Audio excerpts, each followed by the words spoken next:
Keeler Show today. It's time to read the news and weather. Time to figure out what to say. It's time to turn the channel of the Keeler Show today. Why do we always listen? Keeler's always in the know. It makes me want to call him and tell him where to go.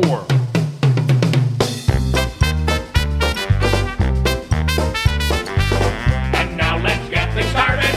Andrew, let's get things started. It's time to get things started. On the most sensational, inspirational, celebrational, Keelerational. This is what we call the Keeler Show.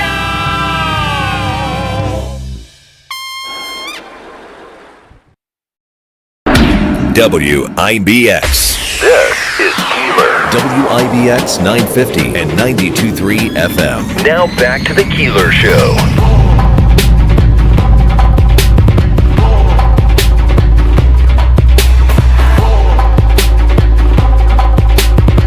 Well, good morning. It's Friday. And I got to say, we have a really nice Friday, Saturday, Sunday, Monday, I think, in terms of weather that looks like right now. Unless Why, did it change again? Oh, is it changed? I'm seeing 40% chance today. Although, as I'm scrolling through the day, it's after 8 p.m. Yeah, so today you're going to get the buildup of humidity and a chance of a thunderstorm. So if you can live with Florida weather, you certainly should be able to live with today. Because they're saying it'll be about 84 and feel like, I don't know, 97 or something. Oh, boy. Because of the humidity. I don't know if that's still the case. And then tomorrow there's a chance of a thunderstorm later in the day. Sunday looks beautiful, 79 and sunny. Monday, sunshine with a chance of a thunderstorm later in the afternoon and a high of 84. So I'll take it. Not all that bad. Not like yesterday, which was sunshine, downpour. Sunshine, downpour. It rained a lot yesterday.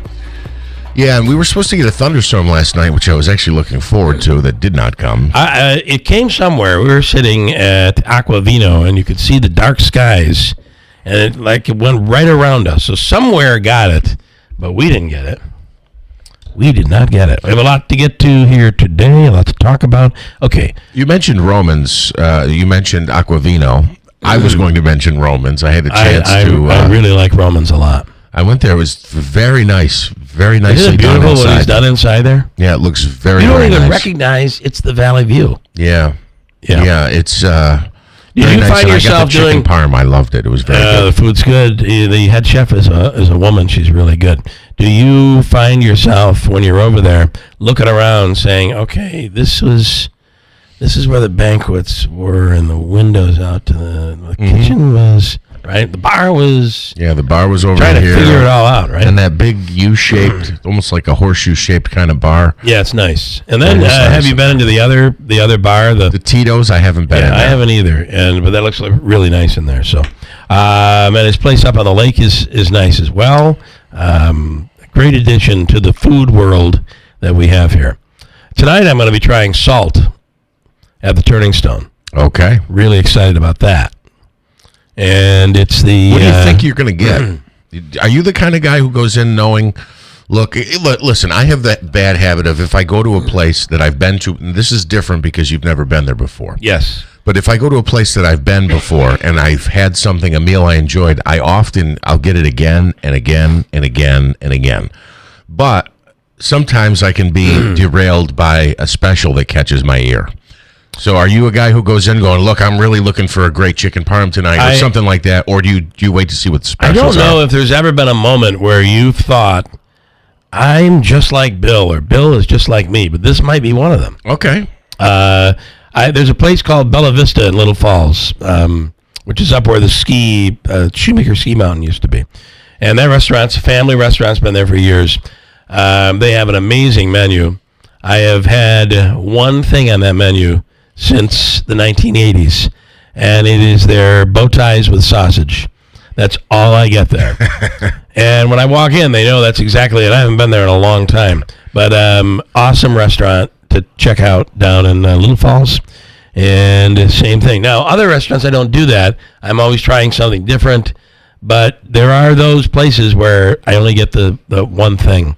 So tonight will be unique because this is pretty much exclusively seafood. Now they have steak and pasta on the menu, but it offers seafood that you can't get here. You might have to go to New York City to get it, like caviar. They say the caviar tacos are unbelievable. I don't know if I'm down for that. I've never had caviar. Big fan of that. Caviar tacos, huh? Well, I hope you enjoy it, man. It's that's they the new don't restaurant. do anything half-assed out there. Their new restaurant, and of course the hotel is now open. So let's see what else this morning I want to get into. Let's talk about my theory on the Mets, if we could, in a little bit. And and let's at least put it into perspective. Let's not make me look too crazy, but because this is a big weekend, in my theory.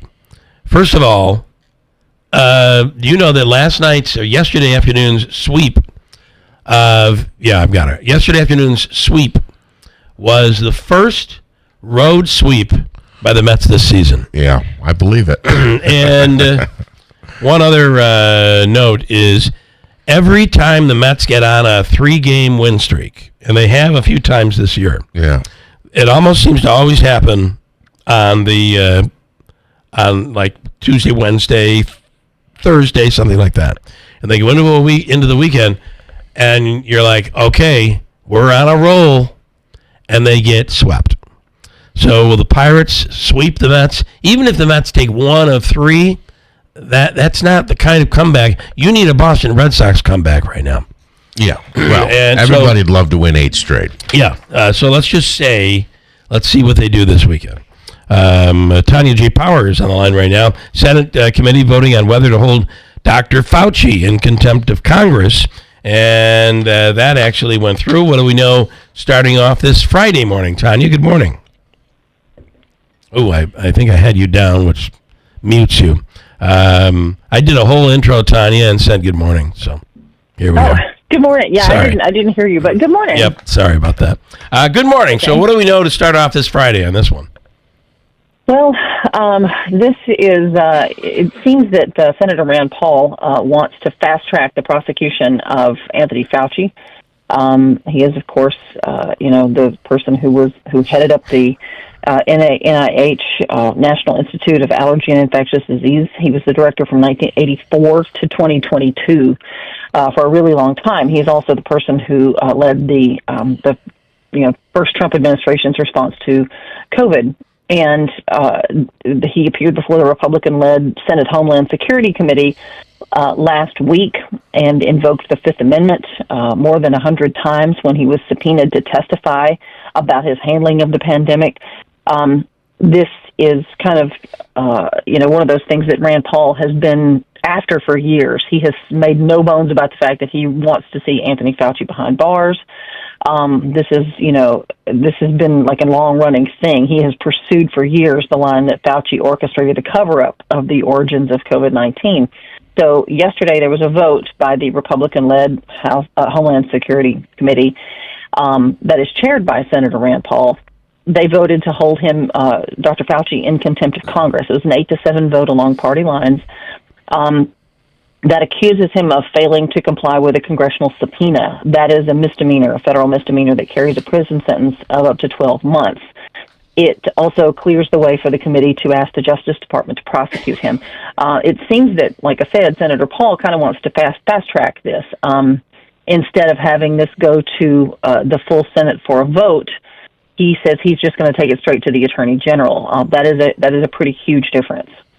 Yeah, I wish the same.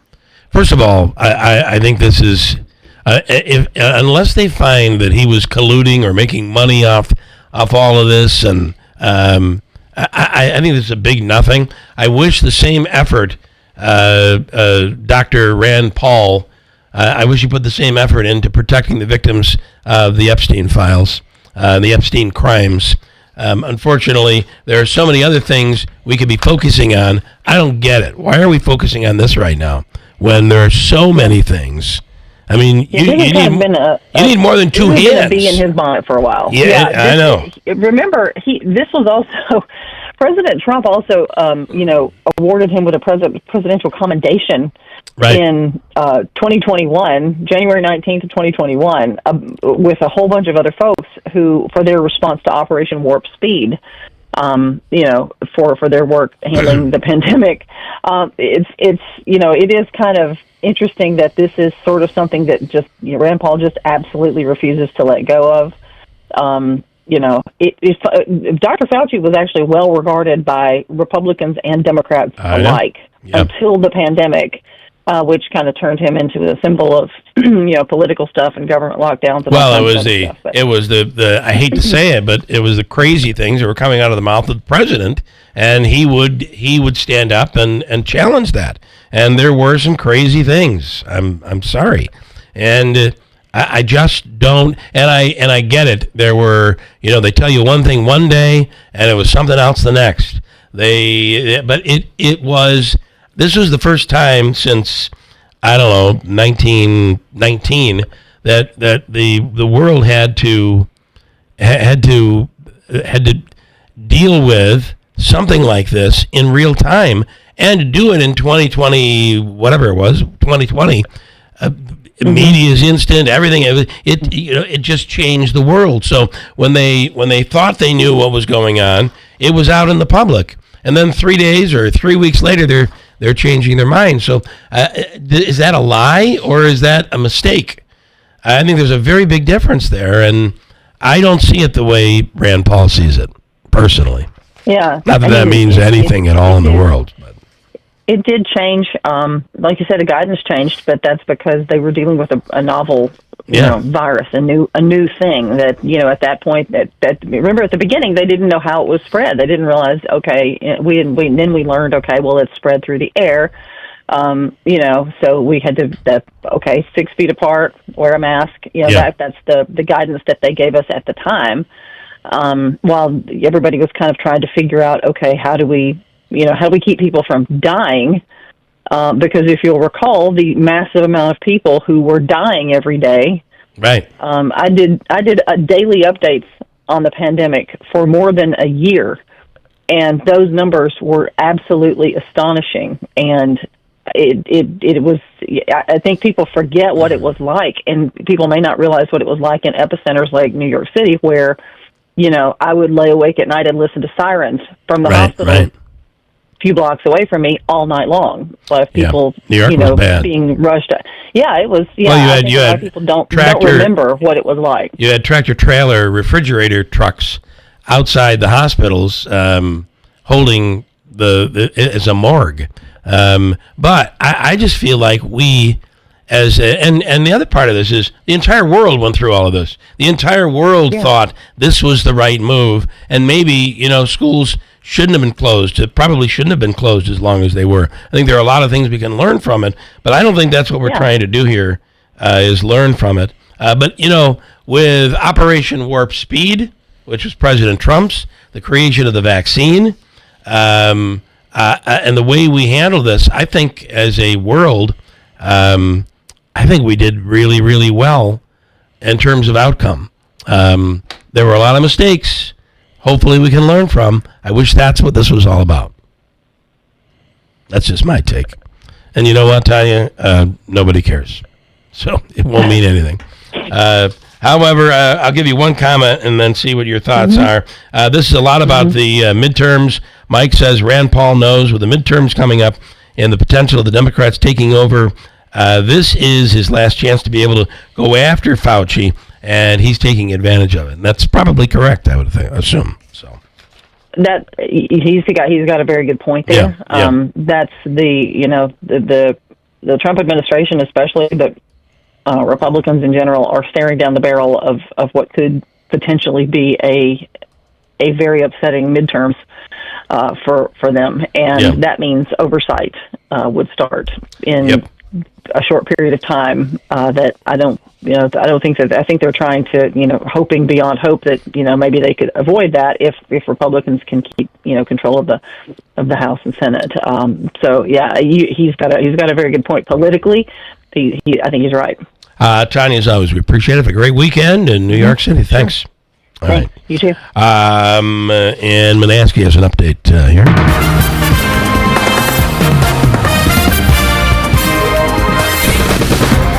They're alive and well on YouTube this morning.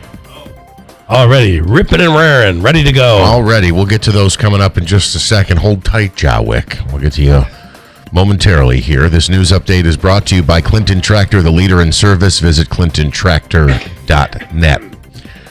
Senator Marsha Blackburn came out on top in the GOP primary race for Tennessee governor. She defeated Congressman John Rose and State Representative Monty Fritz. Meanwhile, U.S. Representative Andy Ogles has lost his Republican primary in Tennessee to former state official Charlie Hatcher.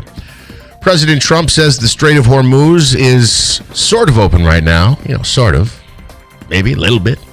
But no deal is in place yet. Trump telling reporters Thursday that negotiations with Iran are continuing and that in the meantime, the U.S. continues to blockade Iranian ports and have military control of the waterway. He added, "I think we're doing fine," end quote.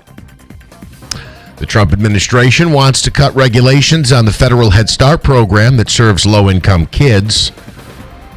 Federal officials want to reduce regulations governing the program with proposed changes that could eliminate class size limits, teacher qualification requirements, and other long-standing standards. The proposals would go through a federal review process and could take effect as early as 2027. A federal judge says Haitian migrants in the United States have officially lost their temporary protected status. This follows a Supreme Court ruling allowing the Trump administration to end the program. The decision affects more than 300,000 Haitians who had been protected from deportation, which was granted after the 2010 earthquake in Haiti. Democratic Congressman Ted Lieu of California wants an AI kill switch bill. It would require AI companies to maintain the ability to shut down, throttle, and suspend their models. Lieu recently introduced the bill along with Republican Congressman Nathaniel Moran of Texas. What's his name? Is it Lieu? Am I saying it wrong? Might be, no. This might be L-I-E-U. where the master computer says, "I'm sorry, Lou, I'm not going to be able to allow you to do that." You've now entered the Twilight Zone. Lieu tells CNBC the bill needs to be passed this year after recent rogue agent attacks. And the Los Angeles Dodgers are the first major league team to gross more than $1 billion in revenue. That's according to ESPN's Jeff Passan, who says Shohei Ohtani earns more than $100 million per year off the field. He believes they will gross more than $1 billion once again this year. I got to tell you, that Asian following of American Major League Baseball, the Japanese, is just unbelievable. Like when Ohtani came to Citi Field, it was the stadium was jam packed, and there were I would dare say half the people in the stadium were Japanese in New York. I mean, it was just enormous. I mean, look, I even remember the days that we had Hideo Nomo. Remember for a while we had Nomo, and I remember there would be a strong Asian presence in the stadium, and they would play what's his name, Genesis, Phil Collins. They would play Nomo. Nomo. Yeah. I still have a vivid memory of that. Anyway. To your forecast, not looking like a bad weekend at all. Enjoy it because it'll be snowing before you know it. Dealing with on again, off again, showers, thunder showers this morning, even into the afternoon. A little bit of patchy fog too, and probably some hours of partly sunny, maybe more hours of partly sunny than anything. Upper 80s today, warm and humid through this evening and tonight. Showers and thunderstorms are likely, upper 60s. Chance of showers tomorrow morning, a few showers and thunderstorms tomorrow afternoon, 85. Finally, sunshine back by Sunday, 83. From the Weather Channel, I'm meteorologist Ray Stajic, WIBX 950 AM and 92.3 FM. Right now, some clouds and 65 degrees at 6:45. I'm going to try to keep it here. Let me go to Kevin for a second. Before we go to Willie Waffle, Kevin has done a lot of work on in construction. He did a lot of work at the hospital and has now done a lot of work on the project out at Turning Stone. And what do you think of salt, Kevin? It is the most advanced, high-tech restaurant, most elegant experience you are going to have probably ever. Wow. Including your international cuisine you've been able to experience. The technology, and I think I signed more NDAs to build Salt than I did Wolf Speed. Wow. It is just an amazing place. They have a thing, I guess it's public enough now, I've seen pictures, but they have a laser, so when you get the tomahawk steak, it actually burns the Salt logo right into the bone. That's pretty cool. That's funny. So they'll have it's the only restaurant that I know of upstate that has full caviar service. I mean, and I understand that's not for everybody, but for those big winners that go into the Turning Stone and win $10,000, they're going to get caviar. Sure. They'll pay the $300 for caviar service. They certainly will, and I hope you enjoy it. It was a pleasure building that place, and the views from both balconies on the 7th floor, because the restaurant... It's the whole 7th floor, right? Floor. Whole 7th floor. We were told that it has 4 or 5 banquet rooms, so private parties, and those banquet rooms have their own kitchen as well, so it won't interrupt if the regular restaurant is busy. They'll have a full kitchen handling the banquet stuff. If you get a chance, ask if you can view those banquet rooms. The lighting fixtures alone are just out of this world. Yeah. Well, that's out cool. Out of this world. All right, we'll be there tonight. We are in the 7th of the 21 days of Monica, and I believe we will be there before the 21st. Okay. That's it's his wife, I believe, right? And it's she doesn't get a one-night birthday celebration. Oh, it's an extended celebration. Well, and please tell her we said hello and happy birthday. She is a sweetheart. Thank you. It is. It is. I should have known this when I had said to my wife and I were talking about getting married back many years ago. And 27 years ago, whatever it is. And I said, why don't we, well, whatever it is. I said, why don't we do it? We'll do it on your birthday. And she said, absolutely not. Yeah. That will dilute my birthday. My birthday is my birthday. So September 5th is when we got married. It wasn't the proposal. But her birthday is Sunday, and I go through the same thing. It's like a month of birthday days. Tomorrow's not promised. You got to celebrate every day. Yep, I agree, and she deserves that, and good for you. All right. You guys take care. Welcome back. Glad you're feeling better. All right, Kevin. Thank you so much. All right, let's go. There's a lot of stuff happening that I want to get to with Willie Waffle on the line right now, the man for movies and streaming and entertainment. Here he is. Good morning. Well, good morning. How you doing? You good? You ready to go?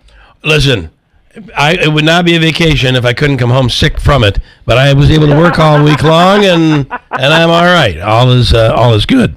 But we were in Kent, Scotland. Nice. In a taxi, and the driver got into, you're from near Syracuse, with his Scottish accent. Oh, yeah. So we had a long conversation about Flight 103 and Pan Am Flight 103, which went down over Scotland. And the last thing he said was, we're still very bothered that the one guy got away. And enter the series that is on Netflix right now. Yeah, so it's called The Bombing of Pan Am 103. It was originally aired on the BBC last year. It was. Yeah. So it is 6 1-hour episodes, and it is the story of the bombing of Pan Am Flight 103, which crashed in Lockerbie, Scotland, and the investigation. But what it does, and I think what makes it such a brilliant series, is that it's equal parts whodunit and equal parts like human tragedy.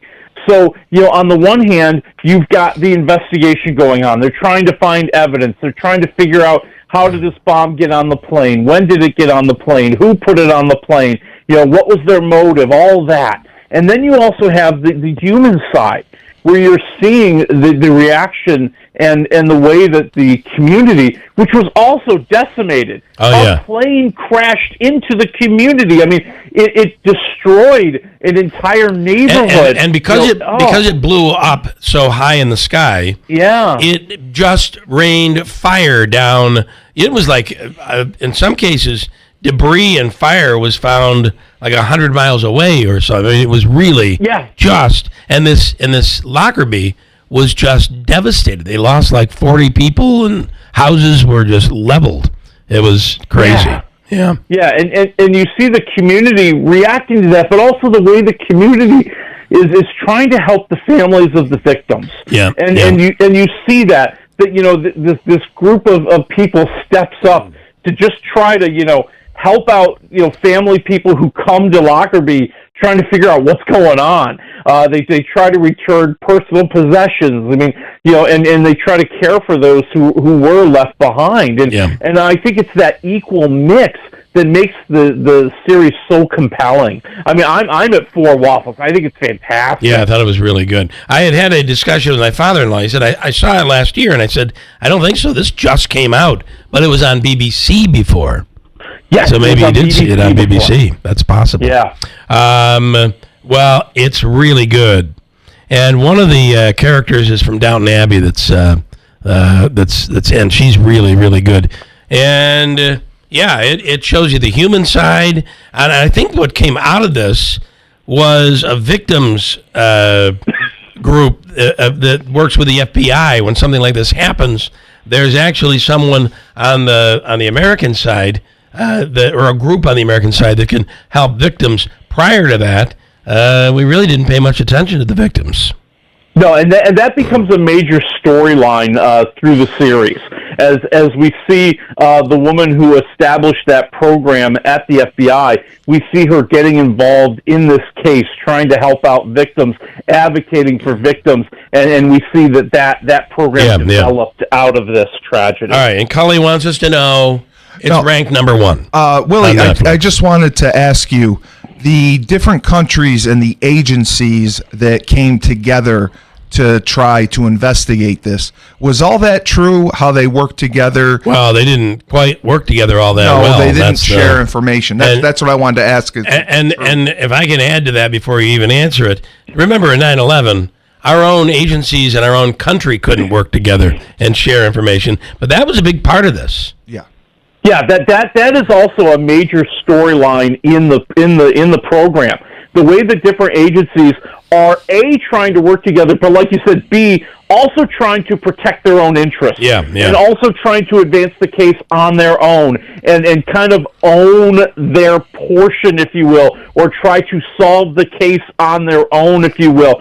And that's really, I think that's one of the compelling stories throughout the series, as you see the different betrayals and you see the different ways that people make mistakes and then also try to come together. It's a balancing act that I found really interesting. And mistakes were made. It's really something to watch. So it also shows you, when we look at those, the Arabic people that are maybe the terrorists who were trying to destroy the free world, and we say those people, they don't know what they're doing. They're archaic. Not really. They're pretty good. No. They're pretty smart. They're and they get into kind of the history of the people that were building these bombs. And how they were doing it. It was a radio. It looked like a radio, and it was not. It was a radio. It was basically a radio. Okay.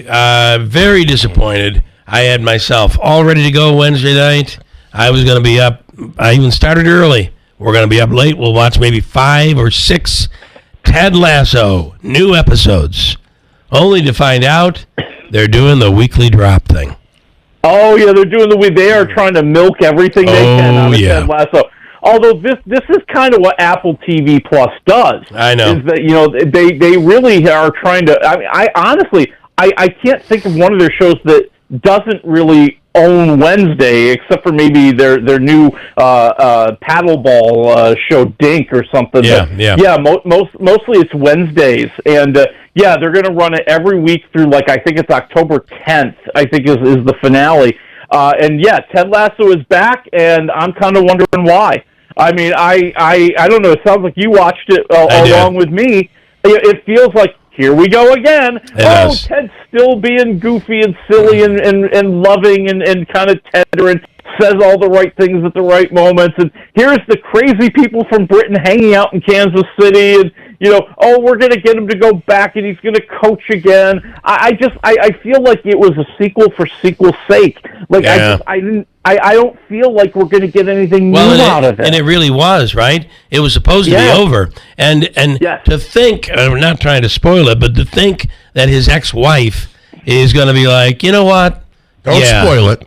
Okay. I haven't seen anything on Ted Lasso. All right. I actually might jump into this series tonight. We're looking for a series to watch. Have you not seen any? I've not seen one episode. You got to start from the beginning. I haven't either. Yeah, you got. How many seasons in are we? Is this the third? This will be the fourth. The fourth? This will be the fourth. So I think there were 12 episodes, or maybe 10 episodes for season 1. Oh my goodness! 12 for season 2 and 8 for season 3, something like that. Well, all I can tell you is if I said to my ex, "Hey, I'm moving to London. What do you think about picking up and moving so that I can see my kid?" I would be laughed at. And but no, she's like, "All right, let's go. Let's move to London." It sounds like fun. Yeah.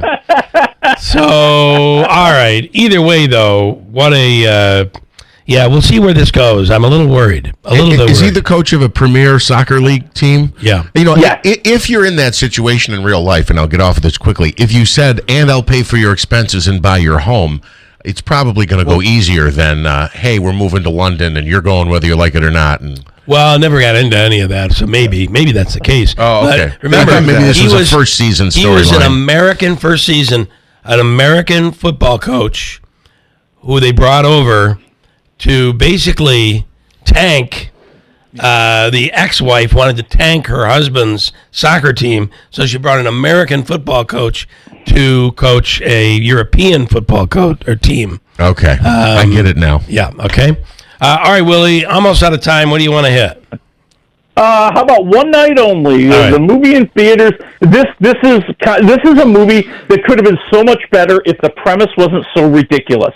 So the idea here is that on one night only in America, single people who are not married, for only one night are allowed to get some lovin'. Mm. And it's called Friday in the States. That's what we call it. Exactly. That's funny. And so on the one night that they're allowed, Monica Barbaro and Callum Turner, who is Mr. Dua Lipa, who might be Mr. James Bond in the future, they might actually find true love. And, there's some witty dialogue in here. There's some good acting in here. There's some great chemistry between Barbaro and Turner. But that whole idea that in this dystopian future, you're only allowed one night and there's all sorts of electronic stuff in people's bodies to stop them and monitor them and arrest them. And I'm just like, that is so distracting that it is taking away from the theme of the movie. I'm at two waffles. Two waffles. All right. Not worth watching, maybe. Willie, have a great weekend. We'll do it next week. Thank you. All right. Talk to you then. WIBX Utica Road, W295 Utica. From the WB Tain Insurance Studios, your news talk leader since 1925. WIBX 950 and 92.3 FM. Now the latest from Fox News. Another congressman primaried out. I'm Dave Anthony, Fox News. Andy Ogles, a Trump-backed Republican in Tennessee, now the 9th House lawmaker to lose a primary this year. Congressman Andy Ogles lost the GOP primary in the 5th Congressional District to Charlie Hatcher. Ogles was backed by President Trump and Hatcher was endorsed by Governor Bill Lee, but Ogles faced a number of controversies, mainly related to his social media posts, including about how Muslims don't belong in American society. That's Fox's Madeline Rivera. The Democrat Hatcher faces in November is Chaz Mulder, the mayor of Columbia, Tennessee. In the state's governor's race, Senator Marsha Blackburn won the Republican primary and will take on Democrat Jerry Green. The winner will be Tennessee's first female governor. A second Republican senator is going to vote against acting Attorney General Todd Blanche. Lisa Murkowski joins GOP Senator Susan Collins, who also plans to join Democrats opposing Blanche's confirmation to be full-time AG. If one more Republican is a no in the vote that could come today, Blanche would be rejected. A student went on the shooting spree at a school in Thailand, killing at least 5 people, wounding a dozen others and more. The shooting happened at a high school on the outskirts of Thailand's capital, Bangkok. The suspected shooter, a 14-year-old boy who was a student at the school, is dead after turning the gun on himself. He's said to have killed his grandparents before going to Debsirin Nontaburi school to carry out the attack. Fox's Jonathan Savage. Iran and Oman keep trying to work out an agreement that may or may not be backed by the U.S. on getting shipping flowing freely through the Strait of Hormuz, as President Trump also insists this is Iran's last chance to work out a deal to denuclearize. I think we're doing fine. It could be soon. The deal has not been finalized, and the president says the U.S. Navy is continuing to enforce the blockade of Iranian ports. Trump cautioning that shipping risks remain as Iran could still deploy mines or carry out drone attacks. That's Chan Painter. America's listening to Fox News. Larry Elder here. When it comes to supplements, 2 things matter most. Does it work? And can you trust it? Rather than just tell you about Relief Factor, we'll let our customers do it. We hear from people every single day whose lives have changed, and we'd like you to hear a few of their stories. Chris has spent years doing physical work, leaving his feet sore at the end of the day. After starting Relief Factor, he felt so good he did something he'd never done before. He ran a half marathon. Now he tells all his friends about Relief Factor. I've got back issues. I've been taking Relief Factor every single morning for years. Without it, the back problems come back. They make it easy to find if you'll be the next person telling us Relief Factor gave you your life back. 3 weeks for just $17.76. Simply go to ReliefFactor.com, that's ReliefFactor.com, or call 800-4RELIEF, 800-4RELIEF. You'll connect with our friendly local team and they'll do everything they can to help. We hope you'll be soon sharing your story with us too. ReliefFactor.com, 800-4RELIEF.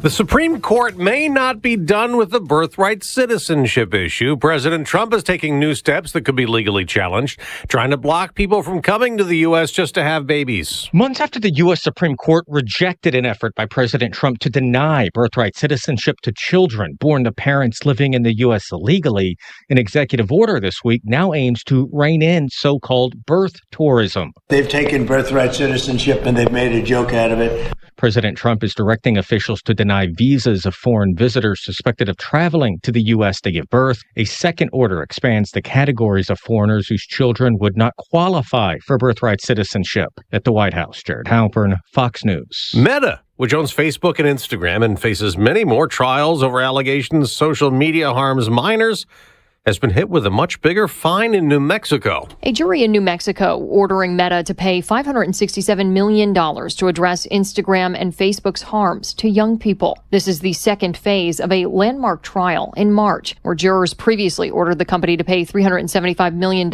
in civil penalties, finding it knowingly harmed children's mental health and concealed what it knew about child sexual exploitation on its platforms. In a statement, a rep for Meta says, "We disagree with the ruling and will appeal," adding, "We remain confident in our record of protecting teens online and will continue to defend ourselves." Kristen Goodwin, Fox News. We'll get a job market update next hour. Payrolls are expected to increase by a modest 80,000 for the month, which would be an improvement from 57,000 in June, which was far less than expected. The unemployment rate is forecast to hold steady at 4.2% after falling unexpectedly to that level in June.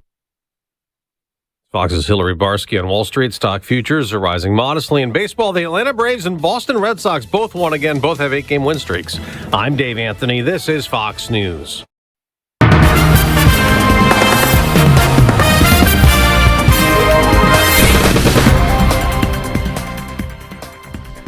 We have cloudy skies, 67 degrees. Good morning. I'm Jeff Manaski, WIBX 950 AM, 92.3 FM News Time 7:05. This news update is brought to you by Clinton Tractor, the leader in service. Visit clintontractor.net. Well, following cyber attacks targeting water systems across the country, State Senator Joe Griffo is urging Governor Kathy Hochul to assemble state agencies, private sector representatives, and county leaders from across the state to assess the state's preparedness and ability to thwart online threats. cyber attacks were recently reported in several states, prompting the FBI, EPA, and Cybersecurity and Infrastructure Security Agency to warn utilities nationwide that hackers are trying to disrupt critical water infrastructure. Griffo says these potentially crippling and far-reaching attacks have exposed vulnerabilities and shortcomings in the delivery of important resources. It's now incumbent upon New York to ensure that we can identify potential threats and are prepared if a similar attack takes place here. The father of the Mechanicsville children who were killed in a murder-suicide is speaking out on social media.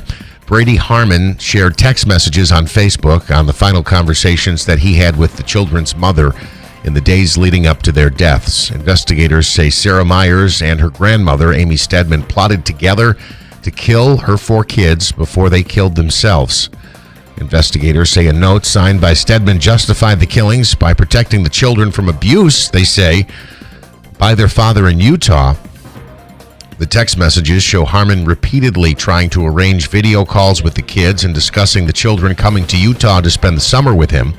In Harmon's Facebook post, he wrote, quote, "My children were not pawns to be sacrificed when control was slipping away. They were 4 beautiful human beings with personalities, dreams, fears, laughter, an entire family waiting to love them.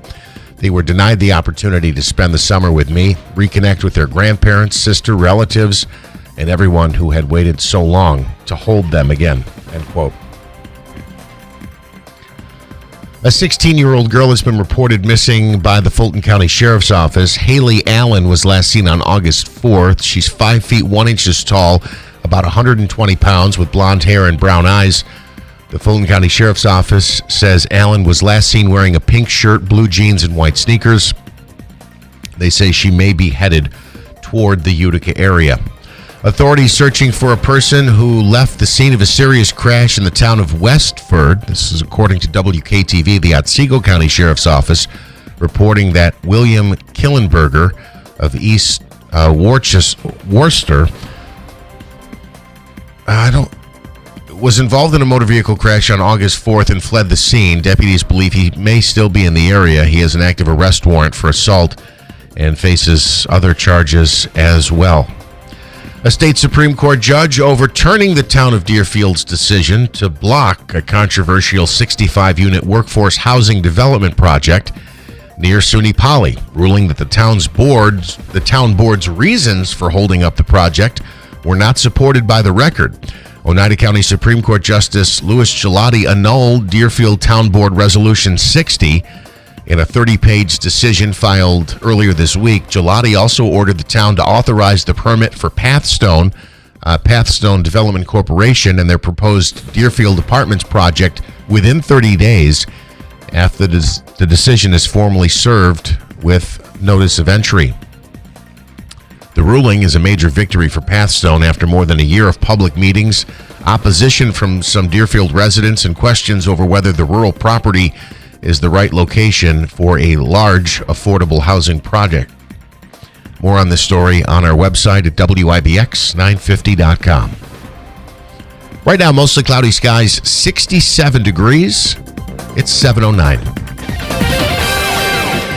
Dealing with on again, off again, showers, thunder showers this morning, even into the afternoon. A little bit of patchy fog, too, and probably some hours of partly sunny, maybe more hours of partly sunny than anything. Upper 80s today, warm and humid through this evening and tonight. Showers and thunderstorms are likely, upper 60s. Chance of showers tomorrow morning, a few showers and thunderstorms tomorrow afternoon, 85. Finally, sunshine back by Sunday, 83. From the Weather Channel, I'm meteorologist Ray Stagik, WIBX 950 AM and 92.3 FM. 67 and cloudy at 7:10, excuse me. The Mets get a 3-game sweep. How about that? 13-7 was your final yesterday as they completed a sweep of the Cleveland Guardians. Francisco Lindor homering. 13-6 was your final. Luis Torrens, Francisco Lindor, and Marcus Semien all went deep. Mets have won 3 straight. They visit the Pirates for a 3-game set that opens tonight. At the very least, I will say this. I wish this unity on this team and this excitement existed in April, because I think this season would have gone a much in a much different direction. I think this is a really good team. Even Senga pitching really well. Out of the bullpen, right? Out of the bullpen. He had 2 strikeouts and a ground out. His fork ball, the ghost fork, he had great control. 1 inning, he looked dynamite. So it's probably too late, but you never know. The Yankees were off on Thursday. They open up a series tonight against the Atlanta Braves in the Bronx. Yankees come in having dropped 2 of their last 3. The Red Sox win again. I actually watched some of this game last night. I think they were down several runs early. 2 outs, 0-2 count, and the batter worked it to 3-2 count and then doubled down the line to tie it. That made it 5-5 in the 4th. Your final last night was 12-11 in 13 innings at Fenway Park. Caleb Durbin drove in the game-winning run with an RBI single in the bottom of the 13th. Boston looks to make it 9 straight when they host the A's for the start of a 3-game series coming up tonight. Some football. Of course, the Hall of Fame game was last night. 33-30 was your final. Haynes King rushed in the go-ahead touchdown from the 5-yard line on the final play of the game. Some drama as well. He finished with 180 passing yards and 2 scores through the air with a rushing touchdown as well. The Lions finally get a contract for Jahmyr Gibbs. It's a 3-year deal worth up to $76 million. $51 million is guaranteed. He's now the highest-paid running back in NFL history. His deal surpasses the extension that Bijan Robinson signed with the Falcons earlier this week. The 24-year-old holds the NFL record for most career touchdowns through his first 3 seasons. And an update here in Tampa Bay. General Manager Jason Licht is keeping a positive outlook on 2 disgruntled players. Licht said the team has no plans to trade nose tackle Vita Vea. Also, he says the franchise's love for quarterback Baker Mayfield, he wanted to express that and make it public. Mayfield said last week the team's 2-year extension that he was offered made him feel disrespected and undervalued. Both players are entering the final years of their current contracts. And just a quick note here. Apparently, it is pronounced like it is in Boston. I didn't think it was. Yeah. Worcester. Yeah. It's spelled Worcester. Well, isn't the one in Boston? I think the one in Boston this was spelled Worcester. And I thought it was different, and that's how it's spelled in Boston? Oh, it is the same. Okay. It doesn't have an H in there. Worcester. Either way, this is, by the way, in the southern tier, down below, maybe southeast of Oneonta. Yeah, that's below Cooperstown, Otsego County. Yeah, that's what I mentioned. The KTV's got that story. Apparently, the guy was wanted, gotten involved in an accident, and just ran off. And then I think the Deerfield housing. I wonder if he called 911. I mean, I wonder if the other person was injured. Crying out loud. Deerfield housing issue is a big one too. You know, I wonder about this. The judge essentially said the reasons for rejecting the project weren't either properly presented or weren't valid. Let me reread the opening here. That the board's reasons for holding up the project were not supported by the record. Well, and basically what it's saying is it made accusations that it was going to be A, B, and C, and that's not supported based on the evidence that's there, according to the judge. Well, so the order is they've got to change their ruling and allow another. I'm assuming they can appeal, but it was Supreme Court in New York. They can't go to an appeals court. My only but question, is it worth it? My question is, you know, whether it's the planning board, let me see here, Development Corporation. Okay, whether it's the planning board or just the town board, don't they have the authority and the ability to just say we don't want it? No, and a good example of that is the solar panels. So because there's New York State law regarding those solar panels, and this is. I don't know where this land came from. This is property that was actually sold to the developer from a farmer or whatever. The land. I believe so. Oh, okay. Well, that would make it different. So someone owns the land and wants it built. Let's just say that. Okay. So what you're finding in these towns that are trying to stop the solar panels is Not your land. But on top of it, it's New York State has a mandate for these solar panels, and there's been a ruling that these zoning boards really can't stop them. Now, there's one going on in Jordanville right now that I think is going to be very interesting, because the hook here is that it's a religious organization that is trying to stop the building of these.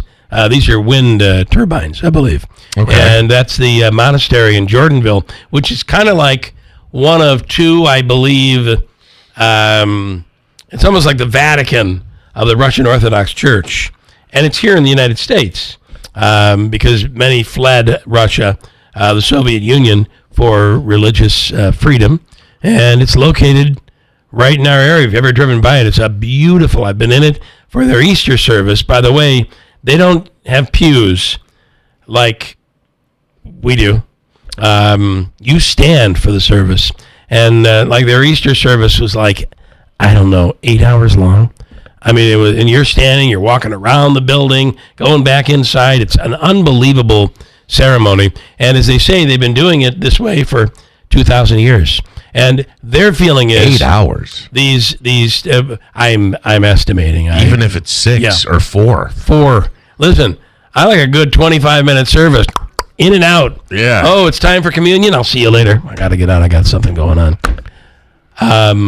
Yeah, take it for what it is. But I think it's very interesting because that's all farmland up there.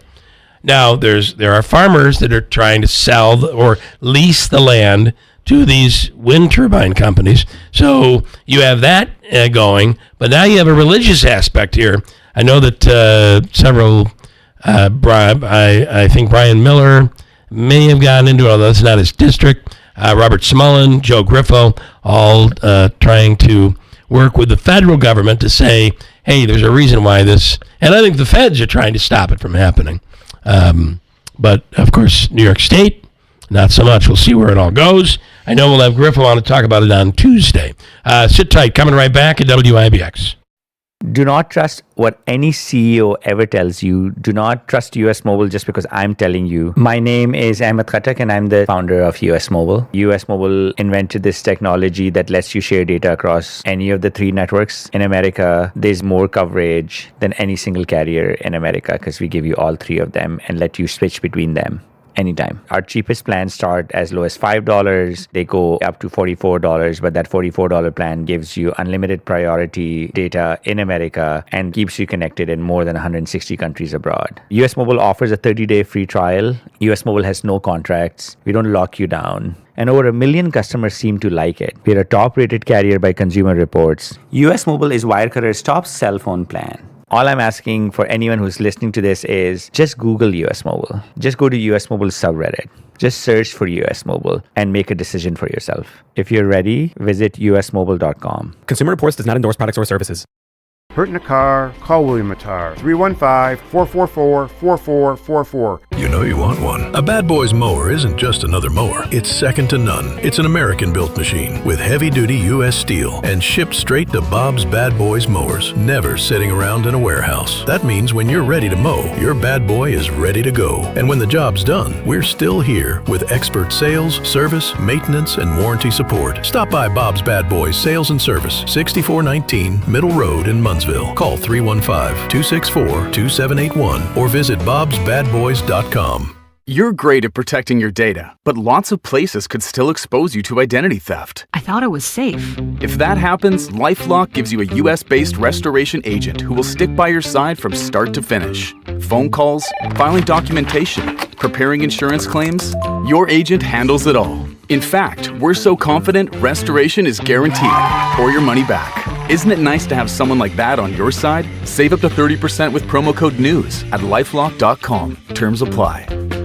My name is Whitney Allen, and I'm a widow. My husband, Ryan, died. We never thought we'd ever have to use life insurance, but the unexpected happened. With Ethos, signing up was fast and 100% online. You can get a quote in seconds, apply in minutes, and get same-day coverage. No medical exams, and you can get up to $3 million worth of coverage. I'm grateful we were prepared. Get your free quote at ethos.com/term. That's ethos.com/term. Paid spokesperson. Time spent on application may vary. Online health questions required. Mohawk Valley Crime Stoppers is a simple, anonymous way to keep our neighborhood safe by reporting crimes anonymously. Cash incentives are available if the tip leads to an arrest. If you see something, say it here. MohawkValleyCrimeStoppers.com or phone in tips at 866-730-TIPS. And registration is now open for the 6th annual Crime Stoppers Golf Outing, Saturday, September 19th at the Shamrock Golf Course in Oriskany. Call Anna for registration forms at 315-269-3924. Hi, Billy Mays here with the brand new Keeler Kill Switch. When that morning show starts yapping about something you can't stand, don't reach for the dial. Just press this big red button and BAM! This is Keeler. WIBX 950 and 92.3 FM. Now back to the Keeler Show. All right, I'm going to ask you some comments here from YouTube this morning. Well, there seems to be some disagreement here, a little bit of friction on the chat this morning. Let's see, a couple things. Nick and Jawick highlighting the fact that the Mets won again last night. Yeah, I mean, at the very least, it's if you're a Mets fan and a baseball fan, it's been fun to watch. This team kind of come together. For a series. For a series. Yep. It could all go ugly starting tonight. They're also saying collectively that the Red Sox, while they may not be a fan of Boston right now, are the team to watch. Yep, It's a lot of fun. QAnon John, they rule us under administrative law and run to the Constitution when their ass is on the line. Courts openly say the Constitution does not apply in their courts. We know, and that's your... Okay, John. I don't know. I think whatever flavor weed or whatever variety he smokes. No, his family, I believe, and where's he from? North Country, right? I don't know. Yeah, his family for decades has made in the North. I forget the name of the clock. They're the clockmakers. Cuckoo. It's the cuckoo clock. Yep. John's family's been doing that for years. So, and Jawick is very active this morning, as he is most mornings. Father of all jokes says, Jawick, do you have a job or just sit here all morning commenting on every little thing these guys say? You need a life buddy. And Ja responds, I have a wife, 3 kids, and 2 jobs. I'll be like your father. Come out of the basement, make comments, throw insults, and then go back down the steps. So they're going at it a bit here this morning. Has he got some sort of a camera in my house? Because I'm contained to the basement. Yeah. That's right. Yeah. Well. Probably for good reason. Anything else? Just some various comments. We'll say good morning to Ann. There's the typical greetings. Good morning, everyone. Good morning. I got a late start today. And then some stuff that I guess we don't necessarily need to share on here. So I do have one, and then on the show anyway. Comment whatever you'd like. I do have one that I thought was quite interesting, and this. Oh boy, why can't I get this out of the way to be able to read it? All right, so let me put this aside. Oh my God, you gotta be kidding me! Nope. All right, well. For some reason, I'm all frozen up. So what I wanted to say, what I wanted to show you, is there is a radio station in California.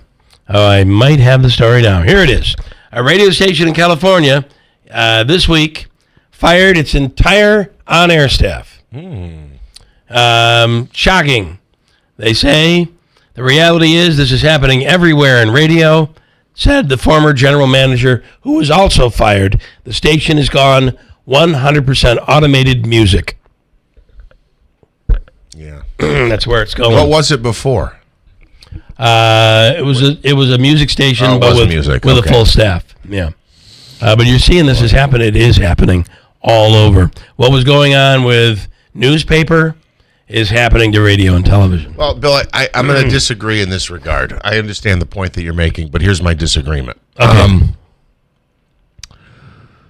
With a program, and this, I'm not just trying to toot our horn here, and I understand. I'll just blurt it out, and we can make sense of it in a moment. There's no way you can accomplish what we're doing. What we offer on the show, right, is it. unique. With a music station, there's a billion apps on your phone or channels you can find online. And I understand the way our model works is that we charge the advertiser for our audience, and we say you can have access to our audience and you pay for commercials. There are other formats out there, kind of like satellite, where they charge the user a fee and you have fewer commercials. But my point is, with these apps and all these other services that they have, you have fewer commercials and all the music that you're looking for. My disagreement with the analogy is that, like, for instance, with the paper, well, the problem that we have is the advertising concept isn't as exclusive as it used to be, because you can advertise in so many different places, and especially if you're a younger business owner, a lot of them are trying to handle their advertising on social media all by themselves. So you're seeing a change in habits, and it has affected local advertising budgets, whether it be newspaper or radio or TV. It's affected everybody. What we're seeing with this is unique, what we have right here, because this is all, no one can duplicate this program. And who would want to? Who would want to? Which is what I was exactly going to say. But a music station can be duplicated. Correct. And what I'm trying to get to with the different advertising models, with like the paper, we're seeing this, whether it's the OD or any other newspaper, you're seeing this a lot more. We see it with the Sentinel. You see this with New York Times, all the major outlets and the local ones that used to be. Come check out our online product. Yeah. It's completely free. You can get a headline, and you might get the first paragraph of a story, but you have to have a subscription in order to consume their content. And I guess it's still to be determined exactly how this works out. Again, the different model. Do I charge the advertiser for access to my audience, or do I charge the audience for access to my content? And are they making enough money to be able to keep the size staff they used to have when they had this, and they're not? Probably not. And that's a huge, huge problem. And again, TV, radio, newspaper, we're all seeing it. So, where does it go from here? It's even bigger than this. Like, the music industry is in upheaval because it used to be all of the ASCAP BMI, all of that money would go to the artist. The artist would make money through radio airplay. And that has changed now to the point where, with these streaming services, artists make very little money off that. And now, most of the money that artists can make is by going out on tours, which is why you're spending so much money for a concert ticket.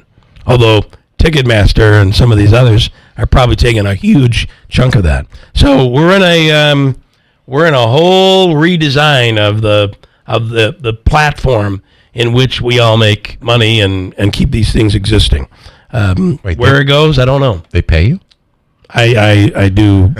Just teasing. Still, for now, get paid. I'm kidding. All right, let me go to Doug Singleton, who actually was blowing the whistle the other day on Monday with the chairman of the County Republican Party, Ken Rozier, with a recorded video which was filled with, you could call it bullying and soprano-like vulgarity.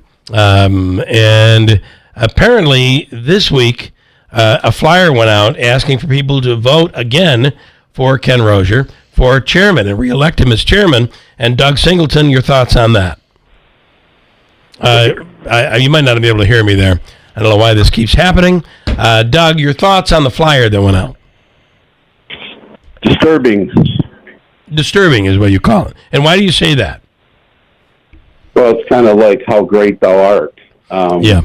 Just bragging about all the things that he allegedly has done. I don't know if he's done them on his own, but with him at the helm, I guess.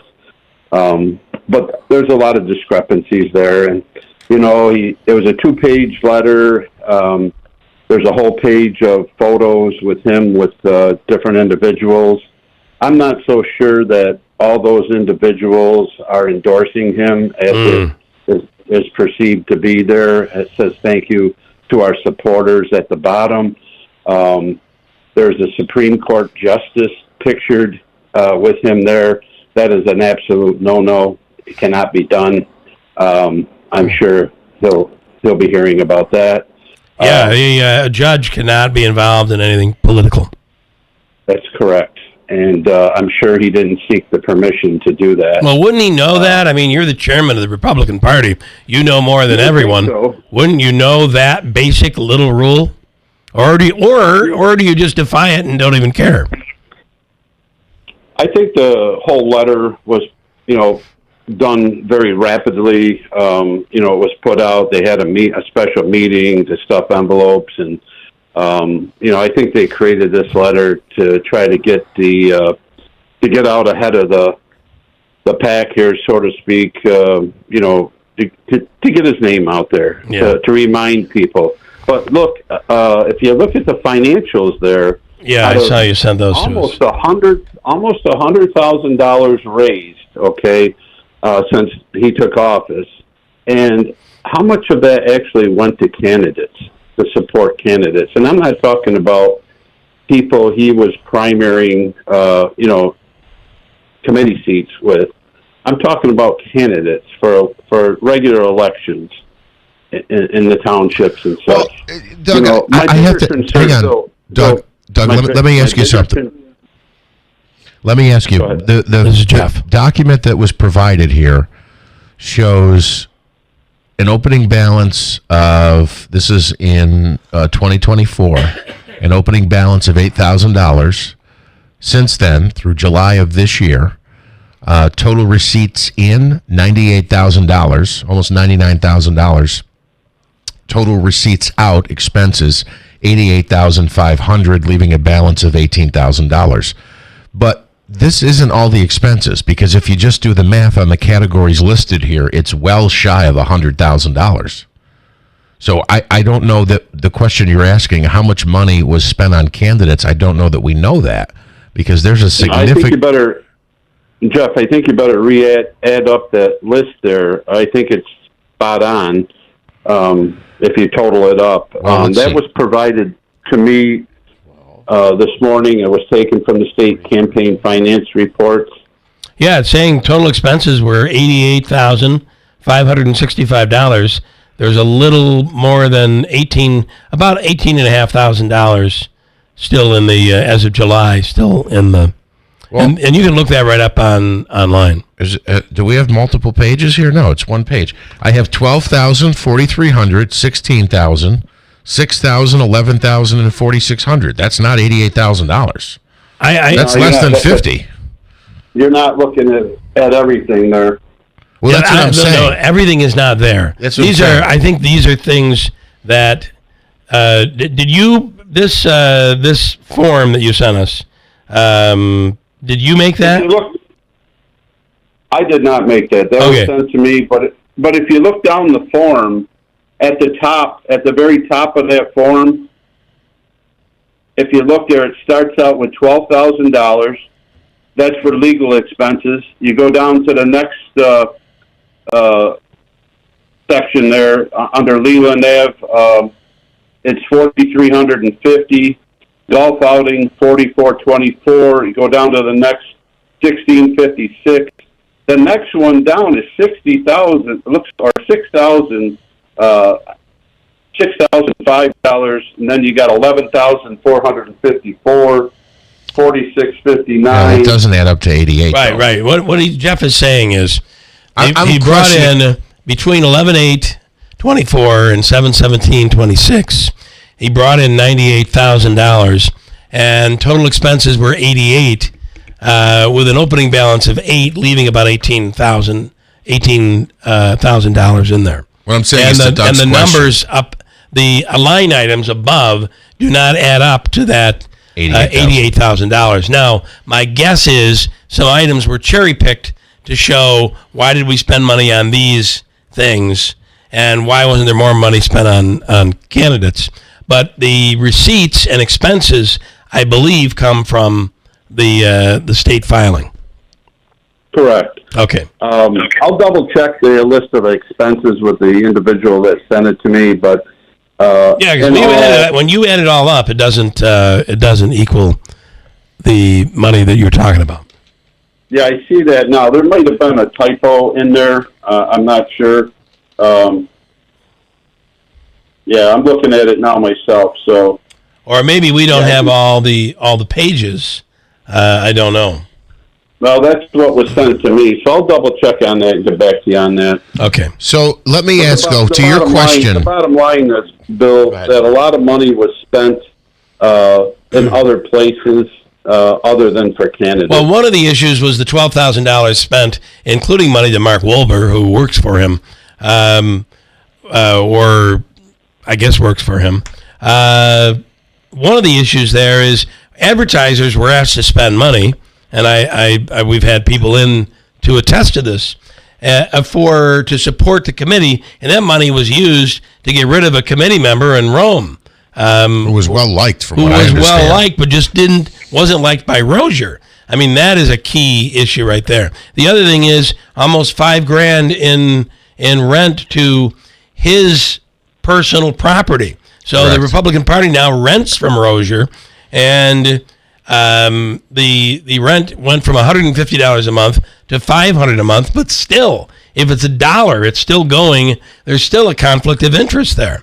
And then even the TV ads, it doesn't really specify what those ads were, who they went for, and what the rate was. Are these, because he does have an ad agency, so that money was spent with professional media, not the TV station. So what Ken has done over the years, I believe, is he would have an allotment of spots that he would possibly have that would be purchased from KTV. So you buy a big number, right, and you get it at a low rate, right, and then you can turn around and sell it for a higher rate.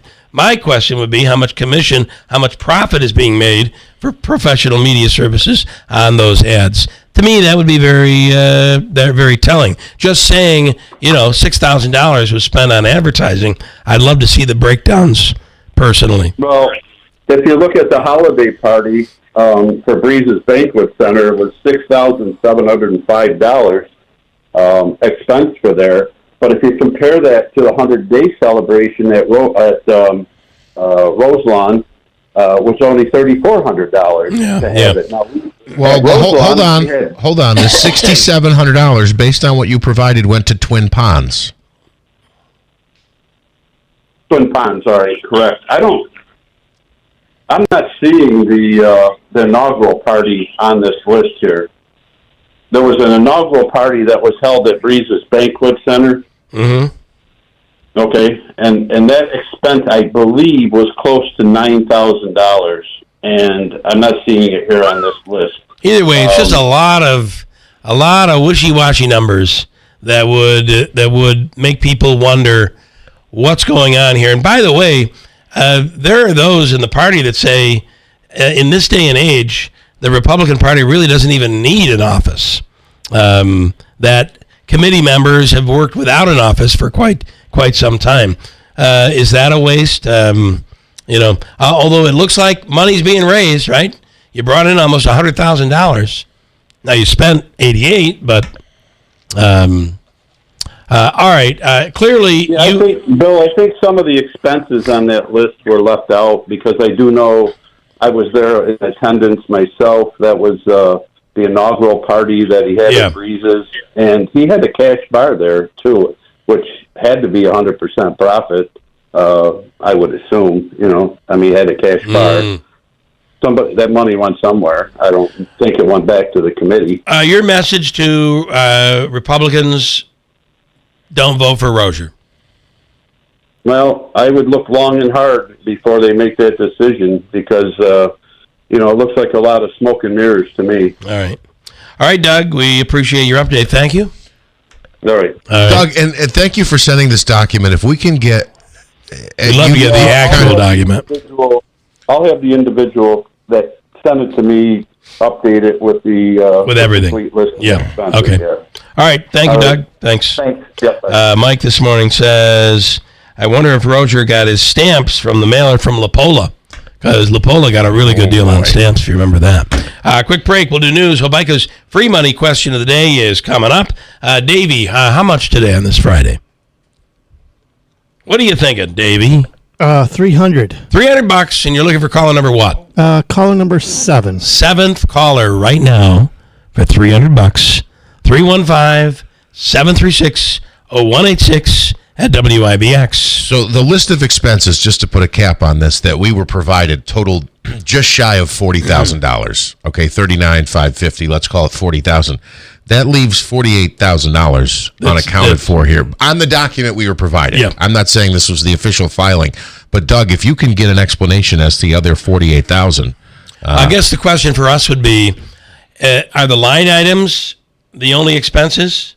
Because that doesn't total. Because also the line item doesn't show where the money came in and where the money came from. Right. Or is it the total receipts at the very bottom? Is that the correct number? We can't tell by this document. Quick break. We'll do Hobica next at WIBX. Finding great candidates to hire can be like, well, trying to find a needle in a haystack. Sure, you can post your job to some job board, but then all you can do is hope the right person comes along. Which is why you should try ZipRecruiter for free at ZipRecruiter.com/free. ZipRecruiter doesn't depend on candidates finding you. It finds them for you. Its powerful technology identifies people with the right experience and actively invites them to apply to your job. You get qualified candidates fast. So while other companies might deliver a lot of hay, ZipRecruiter finds you what you're looking for. The needle in the haystack. See why 4 out of 5 employers who post a job on ZipRecruiter get a quality candidate within the first day. ZipRecruiter, the smartest way to hire. And right now, you can try ZipRecruiter for free. That's right, free at ZipRecruiter.com/free. That's ZipRecruiter.com/free. ZipRecruiter.com/free. ZipRecruiter. Little Falls Lumber has everything you need for home improvement season. They're fully stocked with secondary grade metal in all colors. Available in 12-foot lengths and affordable solutions for sheds, garages, and roof repairs. Tired of digging through warped boards at the big box stores? At Little Falls Lumber, you'll find only premium grade lumber, hand-selected for quality. They also carry roofing, siding, windows, doors, and much more. Visit Little Falls Lumber in Little Falls in Syracuse. Call 315-823-2470 or go to littlefallslumber.com.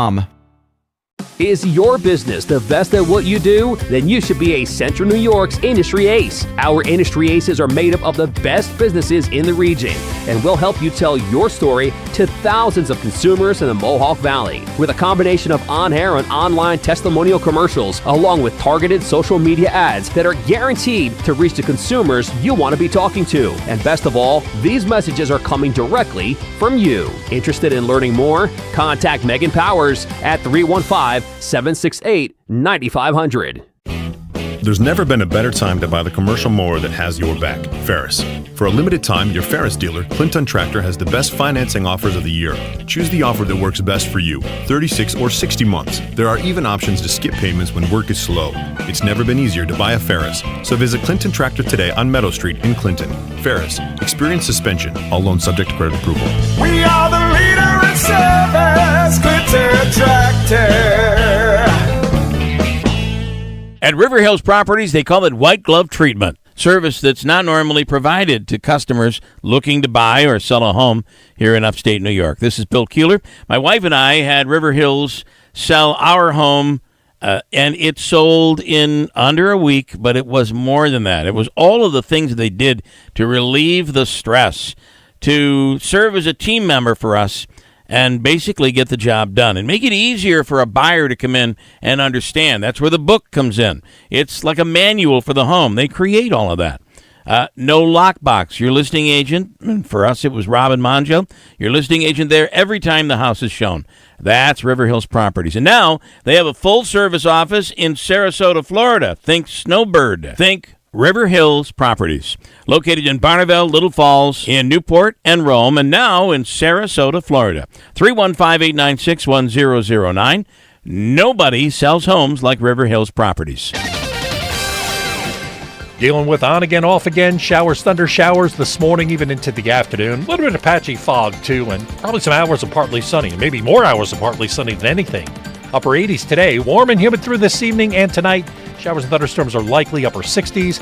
Chance of showers tomorrow morning, a few showers and thunderstorms tomorrow afternoon, 85. Finally, sunshine back by Sunday, 83. From the Weather Channel, I'm meteorologist Ray Stajic, WIBX 950 AM and 92.3 FM.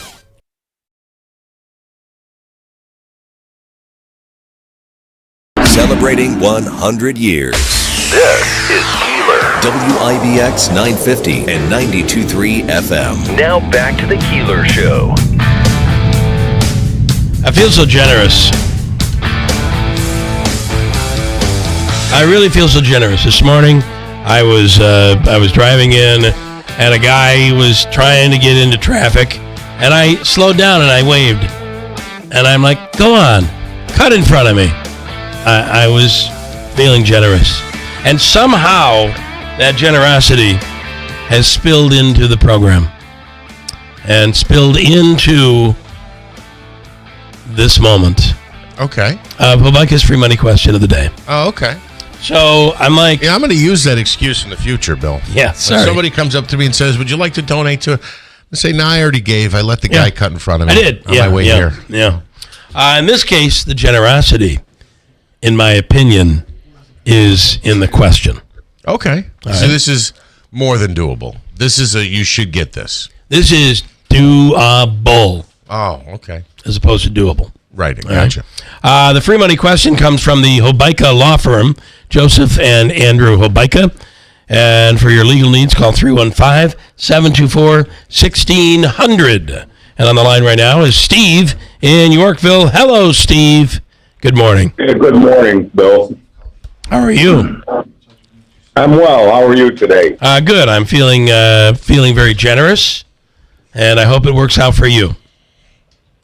No, it did once before with you, so we'll try it. All right, let's give it a try. For $300, here is your question. Remember, you have 7 seconds to get the answer in there. The TV series Ted Lasso is built around a ripped yellow sign that says what? Ready, go.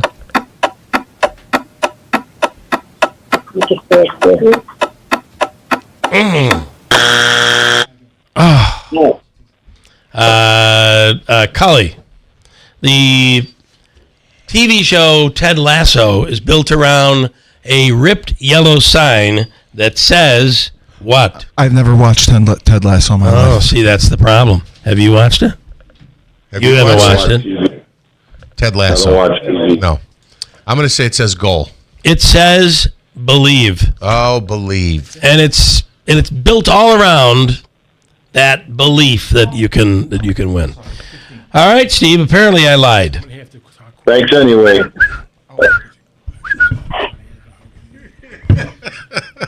What the frick are we doing? Cully. What are we doing here? Is this romper room? No, I don't care. Initiated. Oh, Madonna boy. me. If I was Italian, I'd say it. Please. Shh. Steve, I'm sorry. Sometimes I feel like banging my head up There against the goes your wall. microphone, Steve. You earned that one yourself today. Okay, Steve, back to where we were. We will give you a family pack of tickets to the Herkimer County Fair, August 18th through the 23rd. And you stand by. Davey's going to hook you up. Thank you very much. All right. And by the way, Ted Lasso is on Apple TV Plus. If you want to check it out, it's really good. Davey, he is all yours. In studio right now is John Moranti. He's running for Oneida County Legislature. And John, good morning. Nice and tight on that microphone. Good morning. It's been a while. I've been here. It has. About 7 years. Come on up. Has it really been that long? Yes. It was October of 2019. Yeah. All right. Wow. Okay. I don't think these new studios were built. No, they weren't. They definitely weren't. No. All right. Tell us about you and why should people vote for you for the legislature. You're a Republican. I'm a Republican. I'm running. You got to be tight. You got to be. You got to Get on the mic there. Yep. Go right up. Get to right it. up in there. I gotta go like this? Yes. Yep. Okay. I'm running. Beautiful. I got it. I got it. Don't worry about his headphones. We're good. Sit the freak down. I know. John, come on back to the mic. Come Okay. on back. I'm running in the 18th legislative district. Yes. Ward 4. Which is for those where? It's the east side. It's basically the east side above where Buckley Pool is. East Utica. East Okay. Utica. It's Yeah. right here. All right. Parts Cornhill. Got so it. I'm running for another county legislator, and my platform for my campaign is two things: public safety and trying to keep taxes low. That's Okay. what I'm running. All right. So, as a legislator for public safety, I would work with the judges. I would work with the district attorney's office, all the courts. I would work with the sheriff's office, the troopers, the local police, and the fires.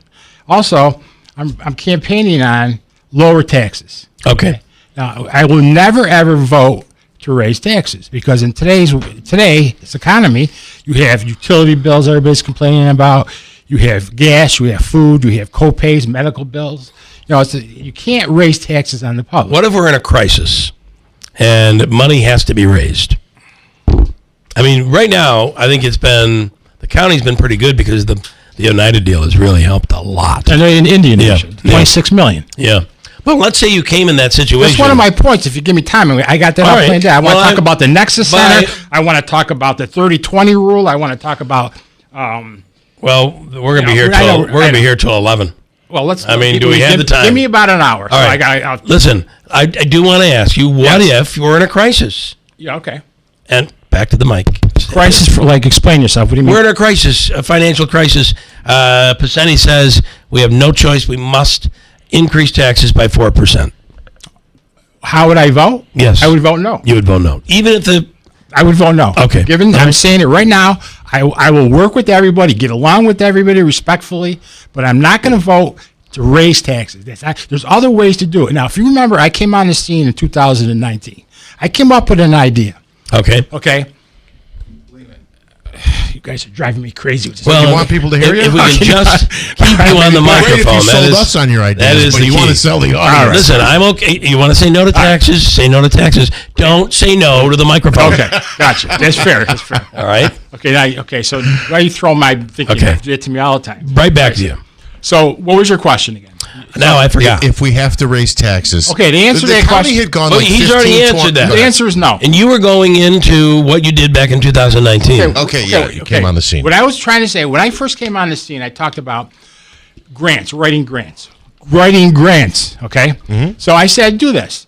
You do a freelance, you advertise all over the country, all right? What's it going to cost for advertisement for freelance grant writers? You had them come in, you have the grant writers come in, and they work on a percentage, results-only basis. Okay. They have nothing to lose. So if 100 people see the ad and they bring in money to the county, when the county gets the money, they get a percentage of what they brought in. If they bring nothing in, they get nothing. Okay, it's very simple. That's So interesting. what I don't know, first of all, I would challenge you on that and say we want the best grant writers, and it's worth it to invest in good grant writers who know what they're doing, who are being advised. Here's where, because remember, grants have to fit in the wheelhouse. Okay, exactly. They have to fit. So I understand what you're saying. So the county comes to the grant writer and says, "Here are some opportunities. Let's get this. Let's make this work." It works to invest because they make, the grant comes in, it's $10 million, and what did the grant writer cost you? Well, Bill, you said a lot, but I really didn't understand what you're trying to say. But here's the point. What I'm said saying a lot, but is you didn't really say anything. The investment is worth it if you have a solid grant writer that is in a cohesive. That's irrelevant to my point. You just want to give it to anybody. No. That's not my point. In addition, that's not my point. Okay. May I make my point, I'm please? trying to guess. No, you're trying to throw me off. That's what you're I'm doing. not trying to throw you off. You think I'm stupid. Okay, now listen. Here's the I bottom don't line. think you're stupid. Here's the bottom line. What I'm trying to say, in addition to all the grant writers that follow certain protocol, that's fine. Yes. This is just an extra added bonus. Okay? So you advertise. It only costs you what it costs for the advertisement. You got it? Yep. And if they bring money in, Then what they bring in, they get a percentage of that. If they don't bring any money into the county budget, they get nothing. Okay? What do you do for a living currently? I'm kind of retired. I was a school teacher. You were a teacher. I bet you were a good teacher. Yeah, I thought so. Yeah, I was also the director. I was also the director of programs on Municipal Housing Authority. I did that. So you don't want to know who you remind me of. Who? You don't want to know. Yeah, I want to know. Are you sure? Absolutely. You won't be offended? I won't be offended. Don't be offended. I won't hit you. Because he was good at what he did. I won't hit you. Go ahead. You remind me of Ray Seacon.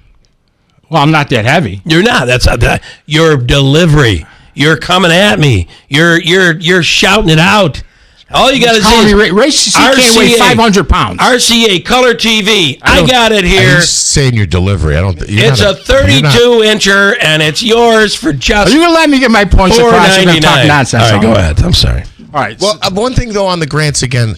So I'm questioning. We agreed on the grants. We agreed. Okay, can we go on to the next thing? I want to talk about the the Nexus Center, and I want to talk about the coroner's office. No, you're dealing with him now. Okay. No, I just my question on the grant. So if you have a grant writer on staff, you're saying you'd have one on staff, or you'd send it out? You guys are not. This is very simple concept. Can I say it? Let me slow down. The grant writers that are currently employed by the county remain. This is in addition. In addition, very good. You're not as dumb as you look, Bill. Thank you so much. Okay, so the bottom line is you hit a nail right on the head. A for me. Perfect. You get a triple A. I love it. But here's the problem that I see with that. If you put out an ad, let's say I replied to it, and I don't know, 10 people replied, right, for a grant writing position. Right. You have the grant writing position currently. So if the county is submitting grants to you tell me what the state, the federal government? No, to the county, just to the county budget. Nobody else. You advertise. No, but you're talking about grants that would come to Oneida County, right? Grants that would come to Oneida County. So if they put towards the Oneida County budget. So if the Oneida County grant writer, my question is, and I don't know this, if the state has for beautifying neighborhoods, let's just say it's a grant for beautifying neighborhoods, right? And it's $10 million. If the grant writer for the county submits an application, then can I come in and say, well, I'm writing this grant also on behalf of Oneida County, and Cully's also going to. You'd have to communicate. On behalf of Oneida County. Well, that's where I'm wondering where this. You're saying there would be this commission that comes in, because you can't have 10 different people, or can you submitting for the same grant? I don't. On behalf of no, Oneida not the County. same grant. Different grants. Then yeah. It's all organized in a strategic. Let's move past the grant. I like it. Let's go to. You like it? You gave me a compliment. There you go. Well, I mean, I don't. I still like this guy. I don't care. He's still my buddy. But I get where you're going. No, go ahead. Completely. Because I want to get to the. You But I got have other 2 stuff. minutes You got left Nexus. You got Nexus, And I got the coroner's office. and the coroners. All Yes, right. go ahead. Let me say this. Here's the bad news. Yes. The bad news is we're out of time. Are you serious? I am. The good news is we're going to do news, and I'd like to invite you to come on the other side of the break. Oh yeah, I'll wait. Absolutely. And that doesn't happen to a lot of people. I'm going to tell you right now. No, I'm the champ. You know. You are, yes. What did you teach when you taught? Elementary. Elementary. You might have scared the daylights out of those No, kids. guess what? Holy guess what? Guess what? You know what they used to tell me? These 4-year-old kids, they used to kick me. I used to buy them pizza every Friday, right? Okay. They throw pizza on my $500 suits, right? Okay. And they would say, and if you do anything else, we're going to get you in trouble. Okay, so they have no respect. They don't care who you are. But I'll bet you had a ruly classroom, a classroom that was but unless well behaved. unless they gave me the worst kids, which they did. Right. I mean, that's a whole story. Let's come on here and talk about that too. Well, for about an hour. That's elementary school. They always give the big guy. The big male teacher, the one male teacher. Exactly. They give them all the tough kids. Exactly. But nowadays, the kids don't respect it. They know. They know they got the law on their side. Mm-hmm. They know about the rules. When I was in school, it was Mr. Haney. He was the guy. And when the kids misbehaved, he's like, screw it. Come on, we're going in the back field. And he would hit golf balls. They'd go chase him down. It was awesome. And then if he got in real trouble, it was tape on the mouth. You can't do that. Can't do that anymore. All right, quick break. You're on the other side. Hold on. WIBX Utica Road, W295 Utica. From the WB Insurance Studios, your news talk leader since 1925. WIBX 950 and 92.3 FM. Now the latest from Fox News. Acting Attorney General Todd Blanche's nomination is on thinner ice. I'm Dave Anthony, Fox News. A second Republican Senator, Lisa Murkowski, comes out against Blanche's confirmation to be full-time AG, joining GOP Senator Susan Collins, who, like Democrats, is also a no in the vote that could come today. Murkowski says, quote, the country needs an attorney general who will check the worst impulses of this administration. I hope Mr. Blanche is able to achieve that if confirmed, but I simply do not have confidence that will be the case. If another Republican decides to vote against Blanche, it will kill his nomination. Fox's Chanley Painter. A Trump-backed congressman's lost a primary in Tennessee. Andy Ogles lost to Republican challenger Charlie Hatcher. Senator Marsha Blackburn won the GOP primary for governor. We absolutely have to unite as a party and defeat the Democrats. Blackburn faces Democrat Jerry Green in November. President Trump may go back to the Supreme Court with new executive orders on birthright citizenship that could get challenged after the justices rejected his earlier ones, attempting to not allow babies born in the U.S. to parents here illegally from becoming citizens. A very, very unfortunate decision. The new executive order applies to children born of diplomatic staff working on behalf of another government while in the U.S. The 14th Amendment does not confer automatic citizenship to families of ambassadors, and this new order expands that category to other non-citizen employees. Fox's Jackie Heinrich. The order also addresses so-called birth tourism, restricting visas to foreigners coming here to have babies. A judge has hit Meta with a $567 million fine after the Facebook and Instagram owner lost a trial in New Mexico. This is on top of the $375 million in civil penalties that Meta was ordered to cough up after it lost a child exploitation trial in New Mexico in March. A jury had found the social media giant misled customers about the safety of its platforms and essentially failed to protect kids from online solicitation. That's Madeline Rivera. America's listening to Fox News. Larry Elder here. When it comes to supplements, two things matter most. Does it work? And can you trust it? Rather than just tell you about Relief Factor, we'll let our customers do it. We hear from people every single day whose lives have changed, and we'd like you to hear a few of their stories. Chris has spent years doing physical work, leaving his feet sore at the end of the day. After starting Relief Factor, he felt so good he did something he'd never done before. He ran a half marathon. Now he tells all his friends about Relief Factor. I've got back issues. I've been taking Relief Factor every single morning for years. Without it, the back problems come back. They make it easy to find if you'll be the next person telling us Relief Factor gave you your life back. 3 weeks for just $17.76. Simply go to ReliefFactor.com, that's ReliefFactor.com, or call 800-4RELIEF, 800-4RELIEF. You'll connect with our friendly local team and they'll do everything they can to help. We hope you'll be soon sharing your story with us too. ReliefFactor.com, 800-4RELIEF. We're still waiting on an agreement on the Strait of Hormuz. Iran's been working out with Oman, though the U.S. has opposed any plan for Iran to charge ships. Its attacks on vessels have restricted shipping for months. President Trump has warned Iran this is the last chance to make a deal to also denuclearize. I think it's going to end pretty soon. I don't think they can go much longer. Now, Iran's chief negotiator is critical of the president of staging what the Speaker of Iran's parliament calls theater diplomacy. Posting on X, he threatens a massive attack coming, and then it's wait, never mind. They want to negotiate, writing that's going on in a loop.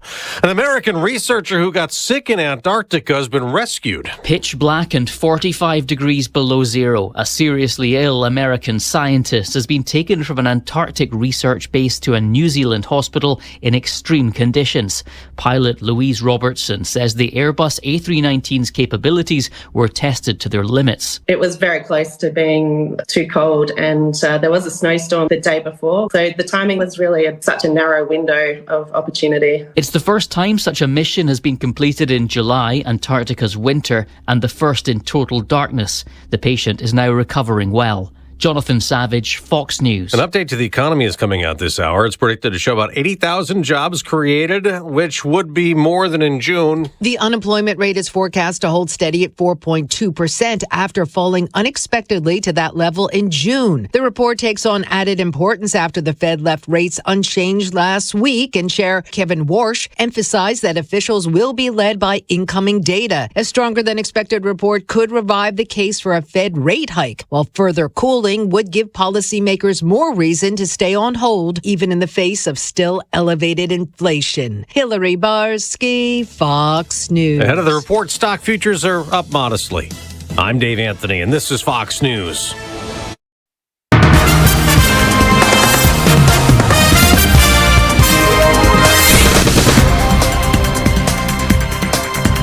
We have mostly cloudy skies, 70 degrees. Good morning. I'm Jeff Manaski, WIBX 950 AM, 92.3 FM News Time, 8:05. This news update brought to you by Clinton Tractor, the leader in service. Visit clintontractor.net. A state Supreme Court judge has overturned the town of Deerfield's decision to block a controversial 65-unit workforce housing development project near SUNY Poly, ruling that the Deerfield Town Board's reasons for holding up the project were not supported by the record. Oneida County Supreme Court Justice Lou Gelati annulled the Deerfield Town Board resolution in a 30-page decision filed August 5th.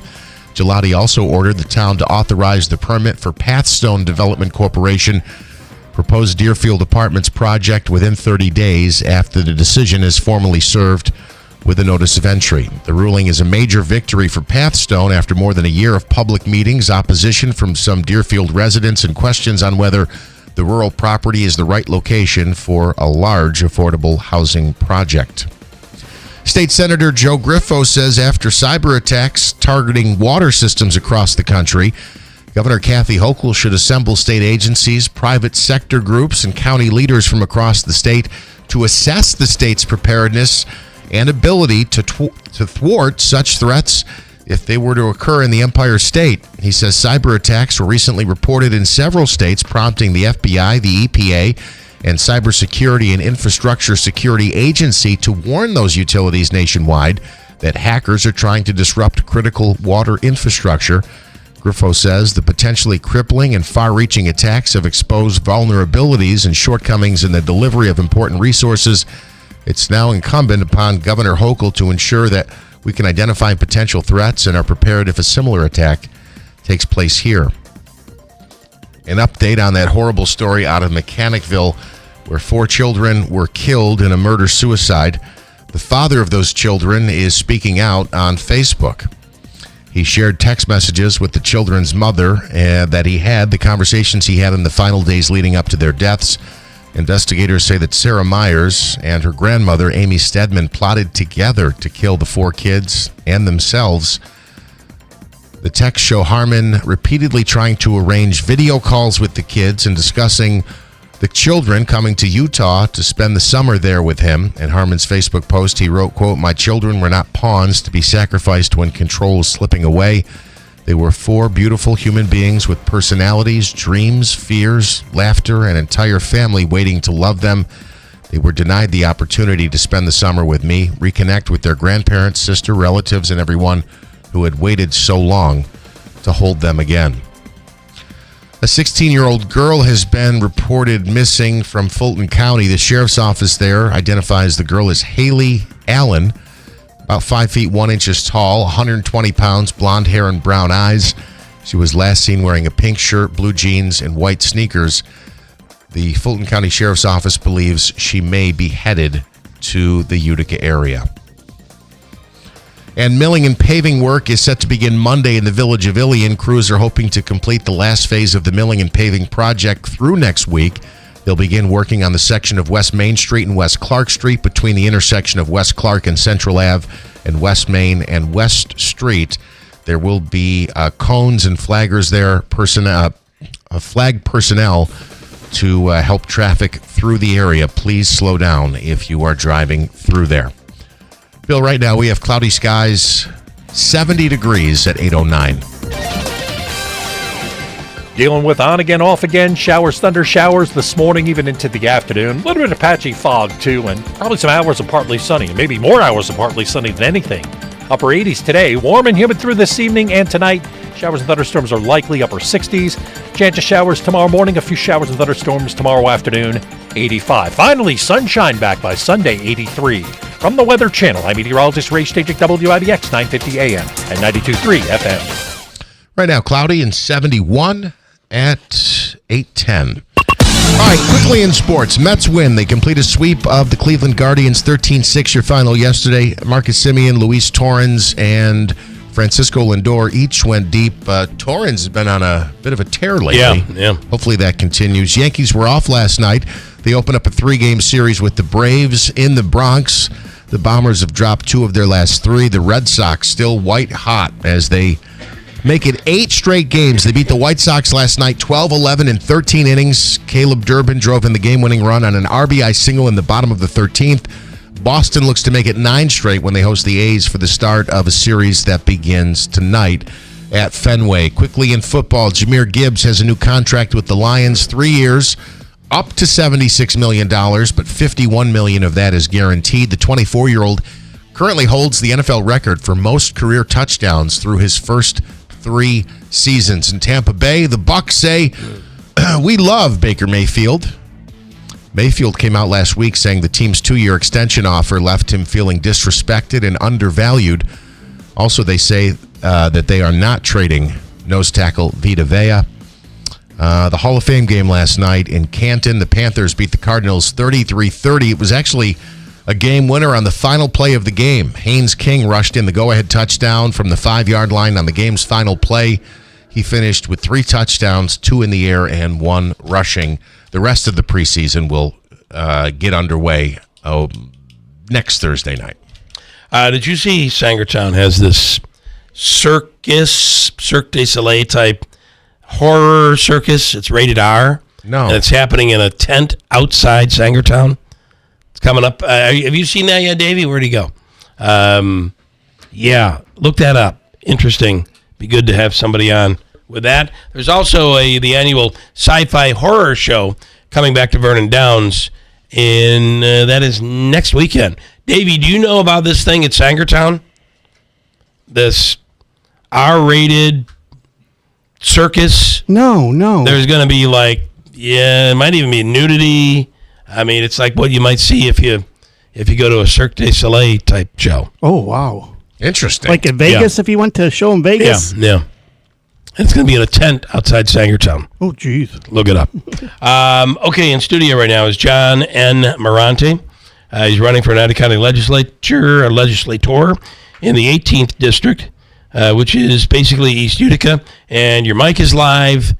All right, where did we leave off? We left off with the grants. The grants. Okay. Now, the next point, this kind of relates to this before I go on. The county has a rule. County has a rule where if they get a grant, it's called an 80-20. So in other words, there's a program and the grant comes in. They'll say the state will say we'll only give you 80% of it. If you want the money, you have to finance 20%. Yeah. So if you used my idea for these freelance writers to come in, they generate extra money, they could offset that 20%. Okay. So that was one of my points. Okay. I'm going to go on to the next thing. All right. I want to talk about the coroner's office. All right. Okay. Now, in 2013... Which is now out of Syracuse, right? Yeah, I'm going to get to that. Okay. Sorry. 2013, there was a big problem with the coroner's office. There were 4 coroners geographically located throughout the county. They were undertakers or funeral directors. Yes. They were paid like $20,000-$25,000 part time. They weren't paid big money. But under their control, the budget went for the year to $500,000, $500,000. Mm-hmm. So the time came when they had to make a decision. So the Board of Legislators voted 13-16 to do away with the program. Outsource it. I mean, to get rid of the coroners. Yeah. They were elected, so you couldn't just fire them. So you had to give do away with the position. So if I was on, I would have done the same thing. So it went from coroner to medical examiner. No, I'm getting to that. So what happened was they made a deal with the Upstate Regional Autopsy Center in Onondaga County in Syracuse, where they transport the bodies. Now, I have a problem with that. When you transport a body, you have a continuity of evidence problem. If you break the chain of evidence, one little thing, okay, they're going to blow the hose. If they see somebody cut somebody's throat and they break the continuity of chain of evidence, the case could go out the drain. Okay, but that's not the thing.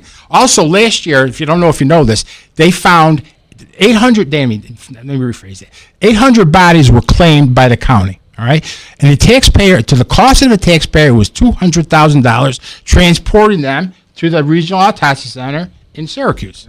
Okay, that's better than $500,000. But I say it could be done better. Okay, it's still too much money. Here's my idea with the coroner's office. What you do is you still keep the Regional Autopsy Center. You have to keep it. It was a good move. I'm not saying anything wrong with it. Okay, I would still keep it. But what you do is you hire doctors to come in on medical doctors, MDs. Doctors of medical science. You hire them on a per diem basis. They come in, do the autopsy, they hand in the paperwork, you pay them for that particular autopsy, no benefits, and that's it, case closed, okay?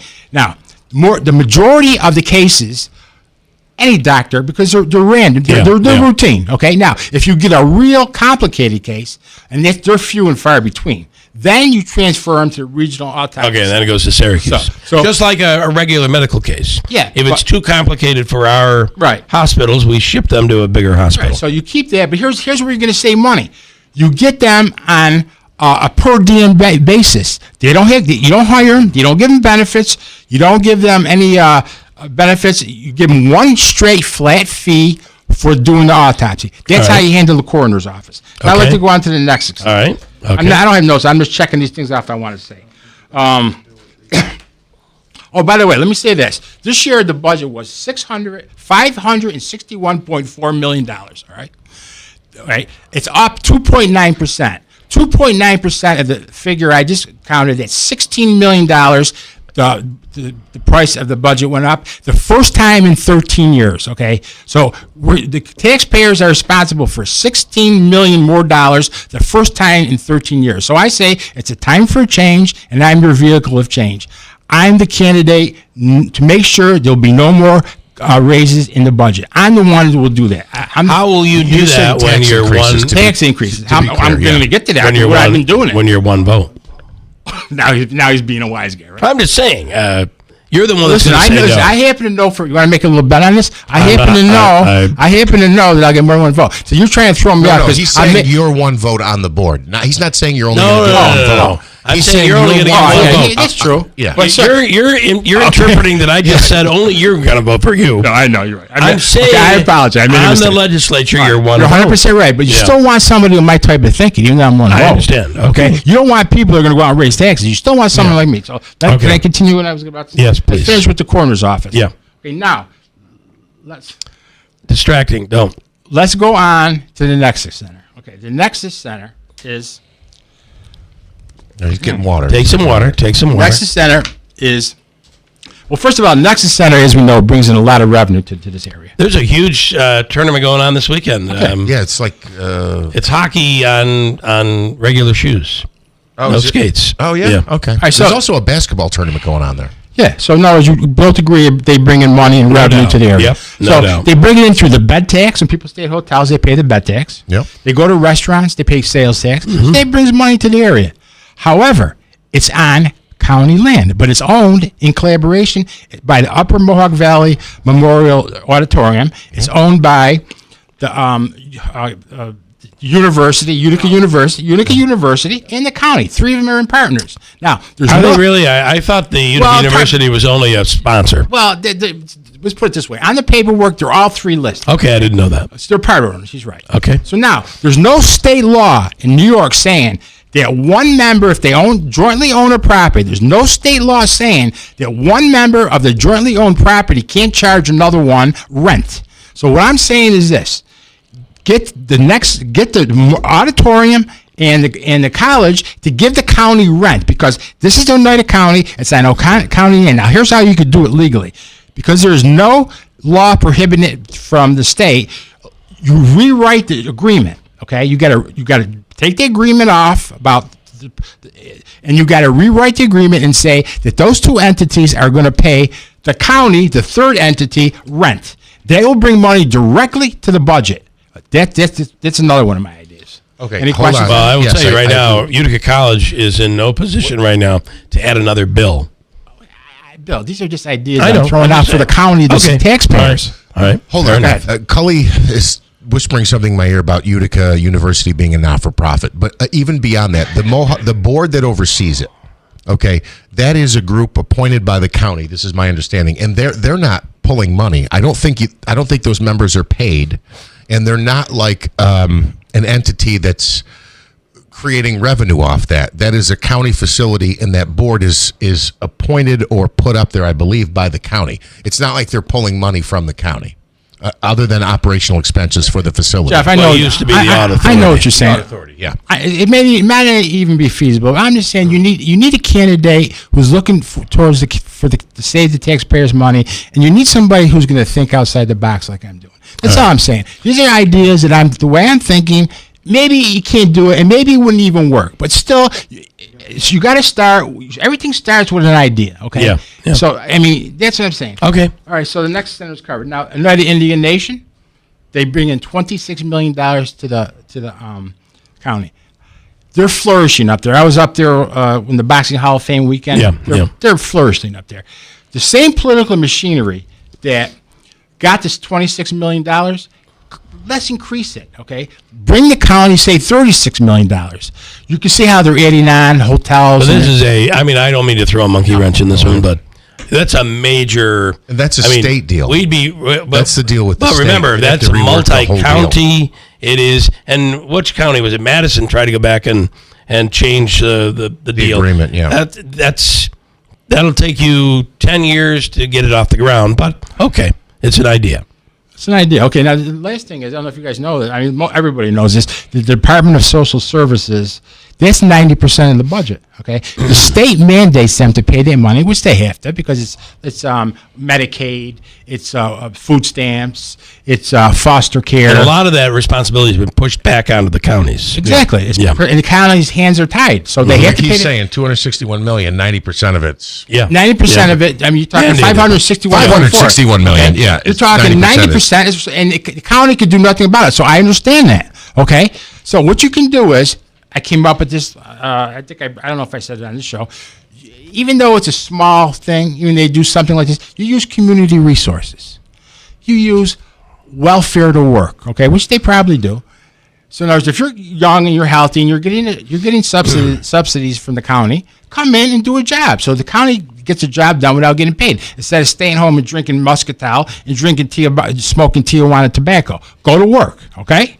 Okay. All right. So you could do that. Also, you could use parolees to work. People who are trying to people are serving their debt to society. Have them if they're non-violent. First, you check if they're violent. I think that program already exists. Okay. It definitely exists. So, but I think the welfare thing is more of a state issue, where the idea is that you can collect if you're well and able, and there's a work program, and you have to. I do believe they're already supposed to be at least working on that. Well, you know what I'm saying. Another thing we can do, but I'm not sure it's a county issue. You could use high school students, because they could do a job and they could get college credit. They could put it on their resume to get in colleges like that. And here's another thing which the county is doing. I commend the county for this. They're insourcing foster care. They used to outsource it. Now they're doing it in-house. Mm-hmm. Do a lot more in-house. They will save money. You don't pay a third person. You don't pay that type of fee. So like they're doing with foster care, do more in-house. All right. So you would have a lot of ideas if you're elected. I got one more. Let Let me say this, okay. you guys, I All appreciate right. it. The last thing is the sheriff's office. I was on the Talk of the Town talking about this. Oh, good. Now, great. Good. Okay, now here's the thing. They were allocated a certain amount of money for their budget. Then they want almost $990,000, almost $1 million over for overtime in the jails. Mm-hmm. Okay, so I was really hard on that. But as it turns out, now they're advertising to fill the jails with correction officers. Right. You've got to do that. It's not even the issue of the overtime. Just say some mental case goes crazy in the jail, gets a pipe, cracks someone's skull wide open, right? There's going to be a multi-million-dollar lawsuit. A lawyer's going to come in and say, you didn't stay at the jail. You put people at jeopardy. You're putting neglect. People are going to get hurt because you can't staff the jail properly. And the county gets a big lawsuit, and who's going to pay? The taxpayers. So that's it. The problem, I commend the sheriff's office and the county for staffing the jails, which I said you got to do. And everything's understaffed right now. Right. That's why they've kind of waived you don't have to take a civil service exam anymore to be a county corrections officer. You just have to fill out essentially what was been described to me as a survey. They've bumped up the starting pay to $58,000 a year. That, yes. So I should have taken myself. Yeah. Right. Yeah. Start a boxing program in there. You could have done that. Yeah. And so, the county, because of the issues, the same reason that you're talking about this, the county has tried to address this. You will because be it is a concern. You will be a handful if you get elected to the legislature. Thank you. Is that a compliment, Bill? I think it is. Yeah. Coming from Bill, I got to take it as a compliment. It's that's a compliment. Thank you. Can I ask one more thing? What's your situation? You're running as a Republican. What's your situation? What's going on with the Oneida County Republican Committee? I'm running as a Republican and conservative, and I got endorsed by the Republican Committee and the Conservative Party. So I'm endorsed by that. So what was your For question, both. Jeff? So, well, there's You're obviously going to love this question. There's a power struggle going on with all about it. Yeah, you know all about it. Of course. So, what's your take? Where on are it? you on it? I have really no comment on it. Okay. I mean, if I mean, So what you're I'm a saying committee is- member also. You know that. Yeah. Right. That's what I'm saying. As a committee member, so I mean, you got to be more specific what you're asking. If you said you knew all about it, there's a power struggle. Okay, obviously. if you can narrow it down, I'll narrow it down. Very I specific. love a good narrow, tiny little nook that you can just be. We're going to be like a pinpoint. Will you vote for Rozier as chairman? Well, first of all, Bill, that question is totally inappropriate. Number one. You asked me. Wait a minute. I'm going to answer your question. Okay, The question is totally inappropriate. You're trying to instigate like you always instigate. I am not You're known for instigating. I come on your show and you do nothing but instigate. It is curiosity, man. Okay, now I'm going to answer your question. Ken Rozier is a friend of mine. I have the utmost respect for the man, and I'm going to vote for him. Absolutely yes. All right. Well. But that's not my point. That question was totally out of line. You always got to instigate. What's out of line about that? Before you came on, did you catch this? His father's a lawyer because against the law. And I knew that was coming. You think I didn't know that? His father's a lawyer. You want to see a note? So what does that mean? It's imparted in him. It was Jeff, I don't genetically listen. If you're passed down. offended with what I'm saying, I'm not offended at all. But let's argue like lawyers here. It's out of line. You don't ask somebody who you. Okay, let me ask you this question. Let's put it into perspective. Yeah. We're in the line. We're voting in November. You're in Yeah. front of me. I say, who you voting for? Is that any of my business who you're voting for when you're waiting in line to vote? Well, you're on a radio show where we ask questions, and you're running for office. Yeah, we're not standing in line at a It polling still does location. not- The other thing is, does before not you imply- came I love on the the question. air, I love the I know question. you like to instigate. You didn't have to answer it. Okay. Well, I'm hitting. Ken Rozier is a friend of mine. He's a, No, Are you- he's a, let me- a let me- respectful if you man, think it's and an I think he's inappropriate great. question, and I you think still he's an answered it, excellent I give chairman. I give you credit for that. Let the me ask you segment this. before you You don't came like on. him. That's not my problem. No, the segment. I don't know. The He segment doesn't like me. The So I segment can't get before involved. you. That's none of my business. I like Ken. I like you. Let me ask you this: Do you approve of money being spent in his own facilities? I know nothing about that. The $12,000 that was spent to get rid of a committee member that he didn't like in Rome. Absolutely no knowledge of that. No. Number one, I have no knowledge of that. All right. Number two, it's none of my business. Okay. And number three, that question is totally out of line. It is not out of line. But I will say this. It's not out of line. But I will say this. You asked me about Ken Rozier's business things. I don't know anything about. They're not his business. It's the committee's business. None of my business. Ken Rozier's an honest. You're a committee member, and it's none of your business. Well, how the money's being spent Rozier's is an none of your honest man. business. He's my friend. I like him, All right. and yes, I will vote for him. Let me say and anything this. he does is 100% legal. Okay. Is 100% what? I believe it's nothing wrong what he's doing. Gotcha. You think You're it's- trying to imply. Well, No, he's trying to we insinuate. asked you I'm if you not. were supporting. There's Look, I'm not obviously a stupid. fracture there in the I know that. in the It was- committee. by So the way- why is it inappropriate to ask which side of the cards that you fall on? Ken Rozier. There you go. Let me say this. Ken We're not- Rozier, and very proudly. We're not. I got to tell you, I there was a point in my life where I almost had his hair, and I saw his picture on that flyer he put out. What was His hair. You know, like look what I did. Now, I just wait let a minute. I just let it go. Wait a minute. Is that appropriate? I'm not done yet. How do you know? I kind of wish I'd have gone the way he went. I think I'd look better if I had his hair. I wouldn't want it to be red like that, like reddish yellow. Do your own thing. I have no comment. I still You don't have. take someone's personal. Are you looking here? Yeah, Can you see? I your still head. have I can hair. See it. It looks like the moon. I still We're gonna have put it hair, into though. orbit. I If think I you got a see it. Muhammad Ali poem for you. All right. What I would say. we're going to bounce the satellite. What I would say to you is when I asked you the question. Yes, sir. I am fully aware of the difficulty and implications of that question, which is exactly why I asked it. That's why I like this guy. But Right. I don't like you talking about I respect Rozier, and I don't want to get involved in it. I really don't. I like him. The Fair man is a enough. good Fair guy. enough. He's my friend. I mean, I have the utmost. He's doing a phenomenal job. So if you want to talk about him, I don't want to hear it. I think and it's none of my business. I think I complimented his hair, And actually, I have hair envy. Yeah. So in other words, I don't want to hear about hair. That's not my business. And can I tell you, I like your hair too. Yours is real, and I like that. Mine is real. I know it It's is. a little thin. And by the way, you got a camera. I don't Looks want pretty. Yeah, it's I right know. on your head. It's and the overhead Next time lights. I come, I'm I got- thinning too. Don't show my little bald. We're You're older good. than 30-year-old men. I mean, this is like 62. I'm going to be 60. 75% of the male population essentially deals with this How does it go? Here's how it goes. above Here's how it age goes. 30. Okay. 10%, 20% of people in the 20s lose their hair. It's parallel with the decade. 30% of people at 30 start losing their hair. 40% of the people at 40 and 50. Okay, but when you hit a certain age, if there's no signs, you're never going to lose it. Look at it. I'm still keeping this. Why? Why are you telling me about your hair? I'm not interested in your hair, Bill.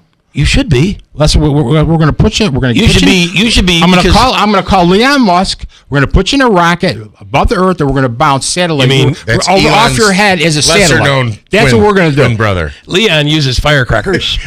We're gonna put his head into orbit. All right. Next time I got a good listen to me. Muhammad Ali poem like last time. Listen to me. It was a pleasure having you in. This is good. Can you come back tomorrow? Yes. We're not Monday. here. Well, All soon. right, John Yeah, this and was fun.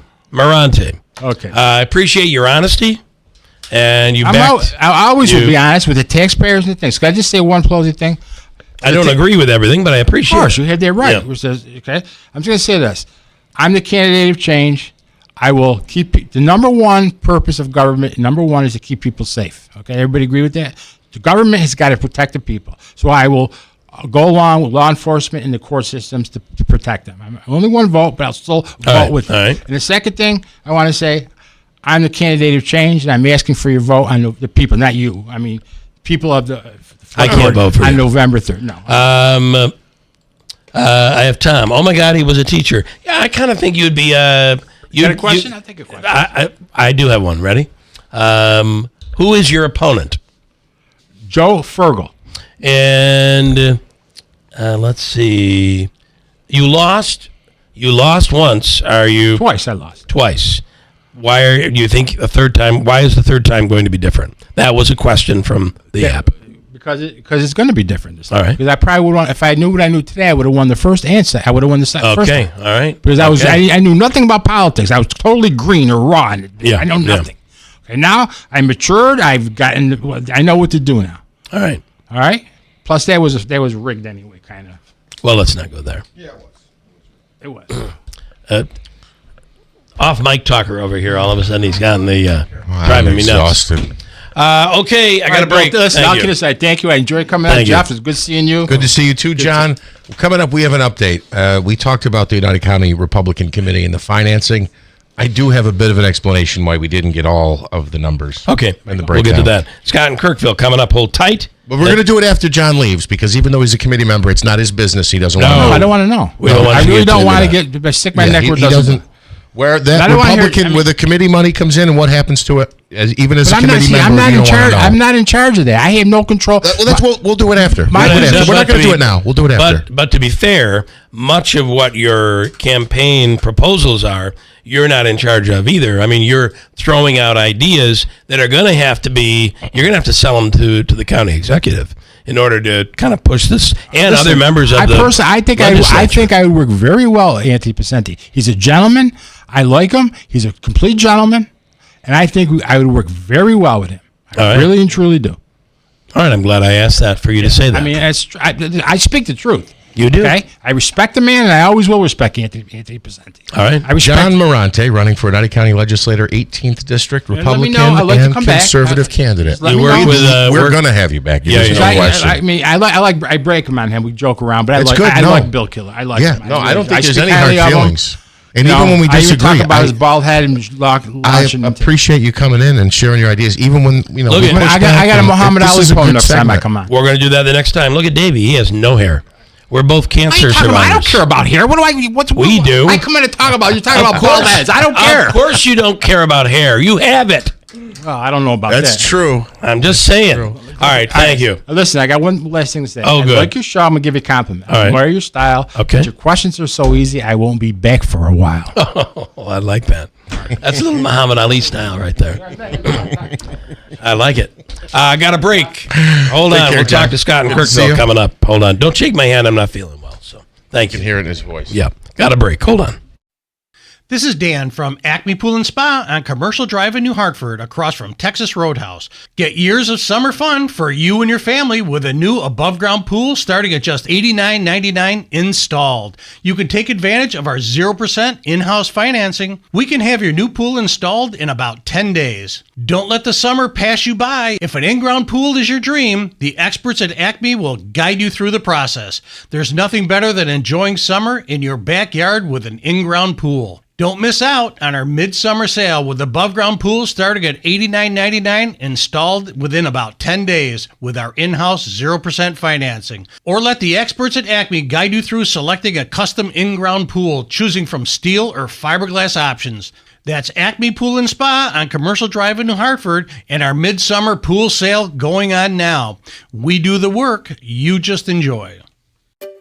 Finding great candidates to hire can be like, well, trying to find a needle in a haystack. Sure, you can post your job to some job board, but then all you can do is hope the right person comes along. Which is why you should try ZipRecruiter for free at ZipRecruiter.com/free. ZipRecruiter doesn't depend on candidates finding you. It finds them for you.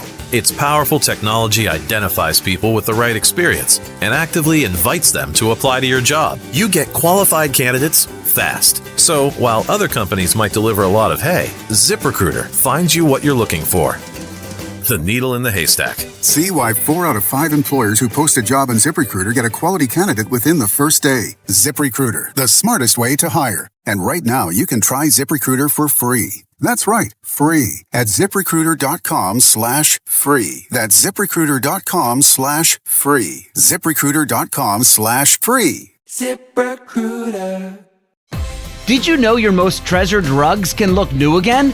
At ABC ChemDry, we specialize in premium area rug cleaning. From treasured family heirlooms to fine rugs from around the world, our trained specialists use a careful 5-step process inspecting, dusting, cleaning, drying, grooming, and protecting, so your rug always gets the expert care it deserves. Don't wait. Call ABC ChemDry today at 315-738-1111 to schedule a drop-off or pickup. Something old is new in the village of New Hartford. Introducing Handshake Antiques, now open at 66 Genesee Street, next to Giorgio's Village Cafe. Not your grandma's antique shop. Think clean, curated, and cool. From high-end furniture, vintage fashion, vinyl records, to oddities and all things eclectic. And we're always buying, so look in your attic or basement. And if it's old, call Handshake Antiques. Plus, inventory changes weekly, so every visit is a new find. Handshake Antiques, where it never went out of style.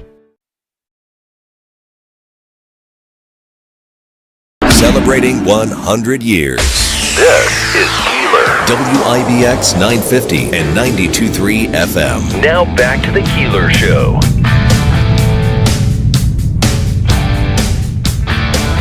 All right, let me bring in Scott in Kirkville. And what are we getting into this weekend, Davey? What are we talking about? There's a big race at Saratoga. Oh, is it the Jim Dandy? Hold on. Before we move on, real quick, I'm sorry. Right. I don't mean to do this, but I want to respond to share an email here. I'm going to say that this is anonymous. I don't want to share the person's name, but here's the email. I'm the one that provided Doug Singleton with that financial report. The reason the numbers don't add up is because there were over 200 entries with expenses to places like Franco's Pizza, Google, Staples, Amazon, FedEx, Denny's, ShipRite, PayPal, Holland Farms, Price Chopper, U.S. Postal, Deluxe Checks, BJ's, Mohawk Valley Designs, etc. All of these had small expenditures which would add up and make up for the difference in the roughly $48,000 that we noted in our conversation. Right. So some of that money's on a it's not unaccounted for, but on the document we have, it's not listed there. And we were wondering where the money goes to the candidates. Now, our previous guest, who is a candidate for Oneida County Board of Legislators, who is a committee member, isn't interested in where that money goes and how it's spent. He said so himself here on the program. I can't wait to have John back. Also, I have to correct something here, and thank you very much. It should be important to every committee member. Agreed. This is from somebody who would know. I'll just say that. I don't need to say his name. The county does not own any of that property, meaning the the Utica Memorial Auditorium. The whole complex. It is owned by the authority. Now, my understanding is the county does appoint the authority, but the money and the revenue, it's not like a for-profit. Like, for instance, if the odd is a great year, everybody gets a bonus. That's not how it works. I don't know how that money is worked out. Maybe John is correct about that. Well, maybe more of it needs to go to the county. Yeah. I think that it's a huge bonus. Just the bed tax alone is. I mean, there are people here every weekend, almost year round, just for Nexus alone. And then you know everything that can be done in the odd, and then all of what Rob Esch's group has done and invested in. I think it's all a win-win for the area. So I needed to correct myself, though. The county does not own that. Anything else you're looking to do? I am sorry for making Scott in Kirkville wait. I've been sitting on the edge of my seat waiting for his jokes all morning long. Nobody makes Scott in Kirkville. Nobody puts Scott in Kirkville in the corner. Unless he's sitting there waiting for his laundry at the Sudsack. There in Kirkville. Yeah. Scott, good morning. Right. Well, that question's out of line, Bill. I'm not going to answer that. Okay, thank you. I thought it was a good question, personally. Yeah, well, I don't know. Doing good, guys. I'm in the mobile soundproof studio right now. All right. So we're ready to go. Is it the Jim Dandy this weekend? What is it? No, that was last week. By the way, we gave out the correct exact. I saw that. Anybody listened to this last week? This is the second best or the biggest race outside the Travers. It's called the Whitney. It's for older horses that basically have run through the Derby. Now they're 4-year-olds or older, and it's the second biggest race up there in the calendar up there. And they got a lot of great horses. Usually you get one horse and then it scares everybody else off, and not this one. There's 8 horses as of right now. Might be some scratches, but you got Sovereignty in this race, which won the Kentucky Derby in the Belmont last year.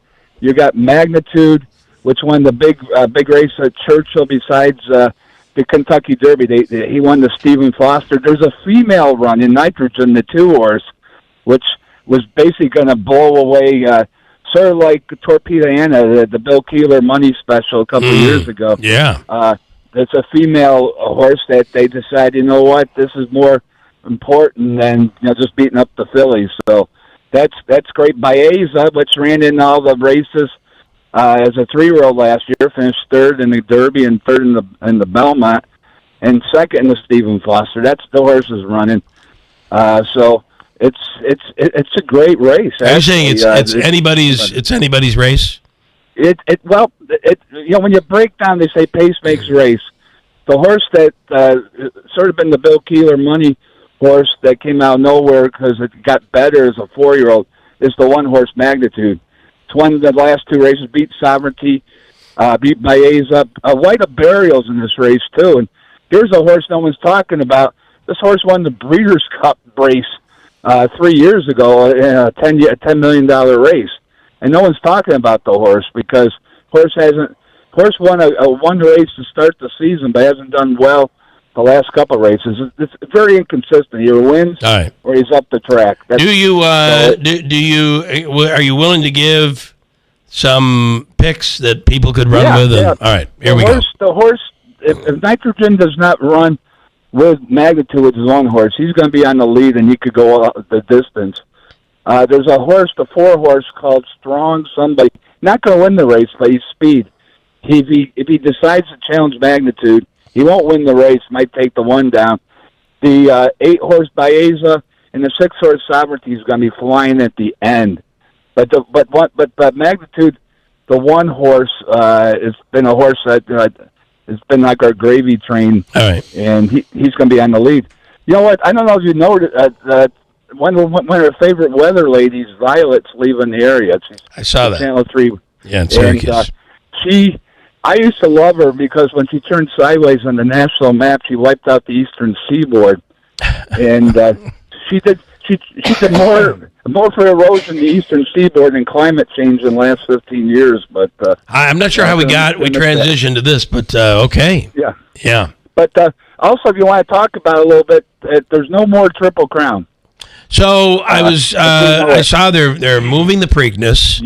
Yeah. And so it gives time, But then it makes it too close to the next race. Well, Naira and Churchill, as I understand it, Churchill tried to get the rights to the Preakness, and they couldn't get it. So Naira, which is the New York State base, made an agreement with Churchill to have a 6-race type of championship. Yeah. So basically, and we've talked about it for the Preakness. No one's going to the Preakness anyway. They're skipping the Preakness to run in the Belmont or more. So that race became almost obsolete. But they have a 6-race package, which includes obviously the Kentucky Derby, Belmont, the Jim Dandy, the Travers, then I think 2 more races at Churchill, and there's a point system, and the one that's got the most points gets an extra $5 million. But they're basically eliminating the Preakness. You're right. They moved it a week later. It's on a Sunday. It's the 23rd It's on of a May. Sunday. Yeah, it's on a Sunday. That's just like unheard of. Yeah, exactly. It's almost...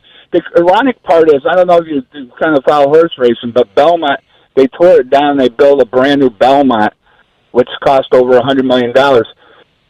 Maryland did the same thing with Pimlico. They spent $300 million, and now they don't really have a major race to talk about. So that's the interesting part there. So for horse racing, it's kind of dumped on. Who knows now? They're going to call it a Triple Crown anymore. Kirkville. Scott in Kirkville. Let me ask you this. Yeah. You said there's no more Triple Crown. What was, aside from the prestige, what was the reward for winning the Triple Crown? Well, just that it's from the horse's standpoint and the breeder standpoint, it was like the prestige. I mean, that's why there's no more Triple Crown. That's why. Because if they're going to put this circuit out there, this 6-race circuit, and put a $5 million price tag on the top of it, or a prize on the top of it, that's why there's no more Triple Crown. But if you win the first 2, wouldn't you want to get the Triple Crown?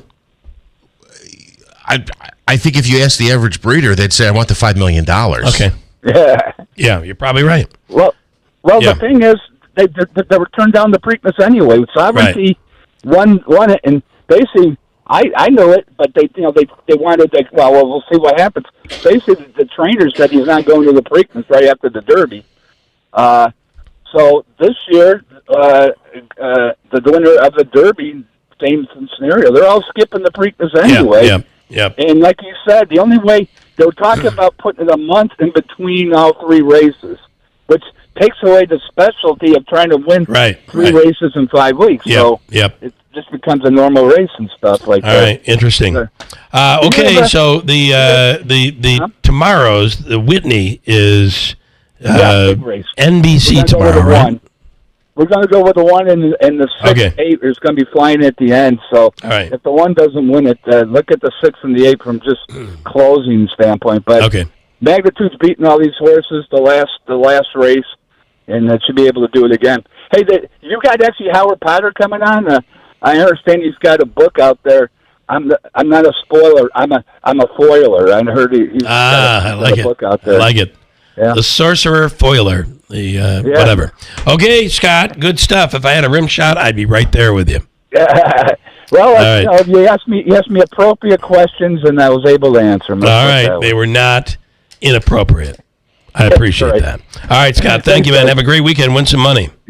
Yes, will do. Okay. Horror show coming up to Vernon Downs next weekend. I'll get you details. We're going to talk about the Republican committee again? And maybe that is the horror show. Oh, this is something else. All coming up before we get out of here. Hold tight.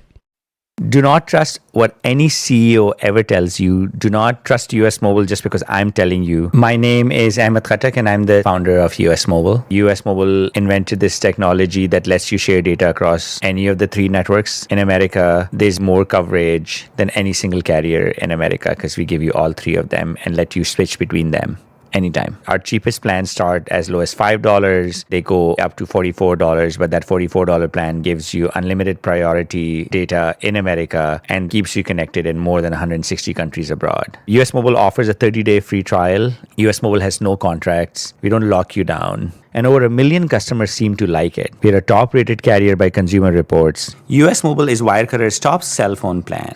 All I'm asking for anyone who's listening to this is just Google US Mobile. Just go to US Mobile subreddit. Just search for US Mobile and make a decision for yourself. If you're ready, visit usmobile.com. Consumer Reports does not endorse products or services. At Mohawk Valley Health System, nursing is more than a career. It's a calling. I just love the family environment. Everyone's so helpful, so encouraging. Everyone here is amazing.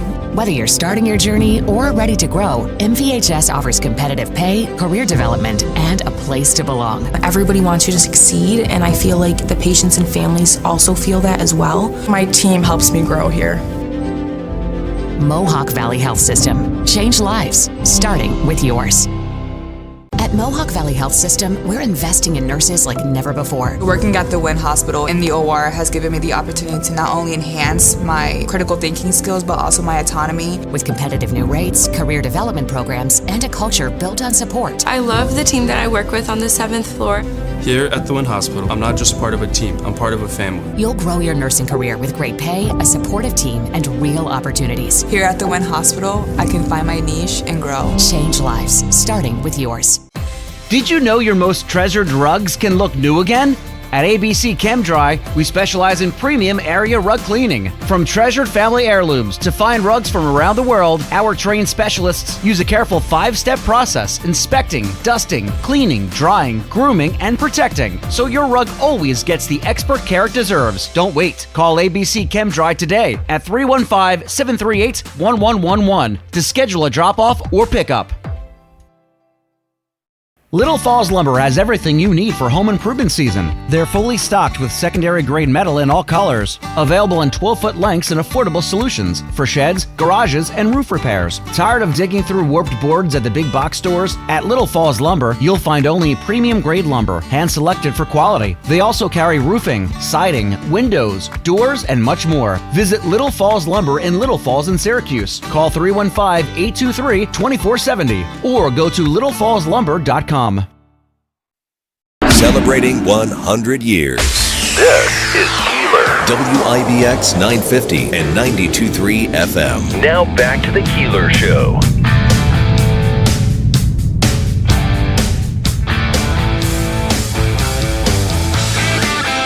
You want to add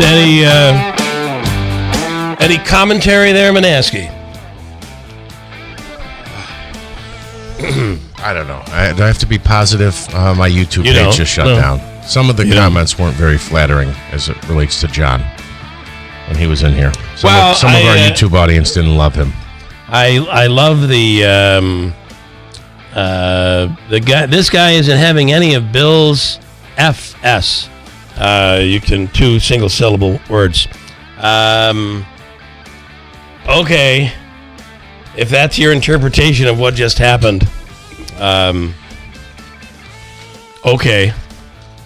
Cully, what do you want to say? You have to understand. I don't read lips. You can't be mouthing things to me. No, I wanted to say when he was talking about the pathologist, or the medical examiner. Yeah. You cannot hire a doctor to do an autopsy. Listen. It has to be a pathologist. I enjoyed him. Most of the proposals are not feasible. And I'll just leave it at that. Right, but I was just trying to say that you cannot hire a medical doctor to do an autopsy. It has to be a pathologist. Well, you go to school for that. Correct. Yes, that's a pathologist. I watched Quincy. Yeah, I know. So that's what kind of blew me. Remember Quincy? That kind of shocked me when he said that. Got my education Tiffany, the fact that you at least noticed the reference, no one else in here did. But thank you for that. Tiffany is with us. It's Tiffany Beth. Yes, sir. You have is this your? We've done this before, I think. Yeah. Is this your Sci-Fi Fest? So this is mine and my husband's. Yep. Okay. And it's going to be at the Vernon Downs. Vernon Downs Hotel and Casino, August 14th. August 14th and 15th. Tell us about it. Tight on that mic. Oh, you like this? Yeah, I like that. Okay. Oh, I'm so excited. So Sci-Fi Horror Fest, August 14th and 15th at Vernon Downs Hotel and Casino. It is our 5th year at Vernon, and it's so cool because we have an amazing lineup. As Davey mentioned, it is the 40th anniversary of the Friday the 13th Part 6. And of course, for the 40th anniversary, we had to bring in like half the cast. So we brought in Tommy McLaughlin, the writer, director, producer, creator of Friday the 13th Part 6. So if I can stop you, Davey is really excited about this. Yes, he is. If you're into this, this is really cool. If you're not into it, you're going to mention names people aren't really going to know. But if you're into it, this is awesome that it's being held right here. Right here, and it really is awesome. Even if you're not even if you're not familiar, coming to the event, it's like a Halloween party. I agree. So I'm kind of biased, I guess, but I agree. I think that people, if they did go, not knowing what to expect, they would enjoy it. But again, if you're into this, you know exactly what's happening here, and it's really cool. 1,010%. All right, keep going. So you have the so writer. We have writer, director, creator of Friday the 13th Part 6, Tommy McLaughlin. We have Jason himself, CJ Graham. Wow. And CJ's been with us before. He's so wonderful. We have Thomas Matthews, who's the final guy of Friday the 13th Part 6. He was also in Night of the Living Dead. And then we have Darcy DeMoss, who is Lisa, who got her head smashed in the Winnebago by CJ Graham in the movie. So it's really cool. And then we have cast from Friday the 13th Part 5. We have Roy. We have Dick Wyan, who played Roy. Who was, Jason Roy-ish. Yeah. We have Melanie Kinnaman, who was Pam. And then we have Ron Sloan, who was Junior. Say it like you mean it, Mama. Yeah. And then so that's for the 40th anniversary. And just want to preempt a strike before I go into the rest of my guests. We are releasing 40 VIP passes because I'm really bad at math, and because it's the 40th anniversary, so they're on sale right now. We have released 40 VIP passes. So if you have missed the opportunity to get VIP, now is the time. And what do you get for VIP? So with VIP, this is what you get. You get an hour early entrance into the event each day. Okay. You get special panel seating. You get swag, and you get to come to the VIP party so you can mingle with the celebrities. There's food. There is a cash bar, but there's music. There's camaraderie, and it's awesome. Davey, you're hearing this? He's coming. He's my date. Yeah. He's my date. Right, it's like cool. It. Okay, what else? Who else? Oh my God. We have Terrifier. We not just have Terrifier. We have David Howard Thornton, Art the Clown. We have Samantha Scafidi, who was Victoria Hayes, who had her face bitten off. We have Emily McLean, the little pale girl from from Terrifier 2 and 4 just coming out. Well, 3 and 4. It's going to be awesome. We have Jason Brooks and Naomi Miller, who are the creators of Friday the 13th, Vengeance and Roseblood, and also have Diced and Death of Snow White. If you love paranormal, we have Christopher DeCesare, who is on Netflix True Haunting, the Ghost Boy of Geneseo. He's going to be there. He's going to be doing a panel. The Ghost Boy, what was that again? Ghost Boy of Geneseo. Ghost Boy of Geneseo. Christopher DeCesare. We saw that. My wife went to Geneseo. A lot of references to Geneseo. That's really cool. 1,000%, because it's on Netflix. It's still on Netflix. Yeah. We have amazing content creators. We have Grimm from Grimm's Horror Show. We have Cecil from Good Bad Flicks, who won the Bolo Award for. Boy, this has grown tremendously. You have. I'm not even done, sir. Wow. I'm Sorry. not done. Gosh. It's we're there, man. We have Cecil Tretchenberg. We have Movie Dumpster. Joe Lascola and Kevin O'Rourke will be there, and then we have Tony of Hack the Movies. That's just our celebrity lineup, right? But we also have amazing sponsors. First of all, we have Nevermore Tattoo and Collective, who will be doing live tattoos with a bunch of his events. We have Monster Creek, who does Sasquatch stuff and awesome monster masks. We have Scope Paranormal, who will be there with their paranormal equipment. They're going to do some workshops. We have amazing panels. So we have a Friday the 13th panel. We have a Terrifier panel. We have Krista Shedra's panel. We have Trauma. We have Lloyd Kaufman. We have Lloyd Kaufman coming, the king of trauma, like the Terraformer and Toxic Avenger. He's going to be there and doing a panel. How much does it cost to get in, and the website again? So it is $20 for the day, $30 for the weekend, $55 for VIP. Okay. Again, hour early for VIP. And what was the other question? I'm sorry, I have ADHD. Website www.sci-fihorrorfest.com. Okay. That's where you can buy the tickets. I mean, we have, like I said, our sponsors are fantastic. We have...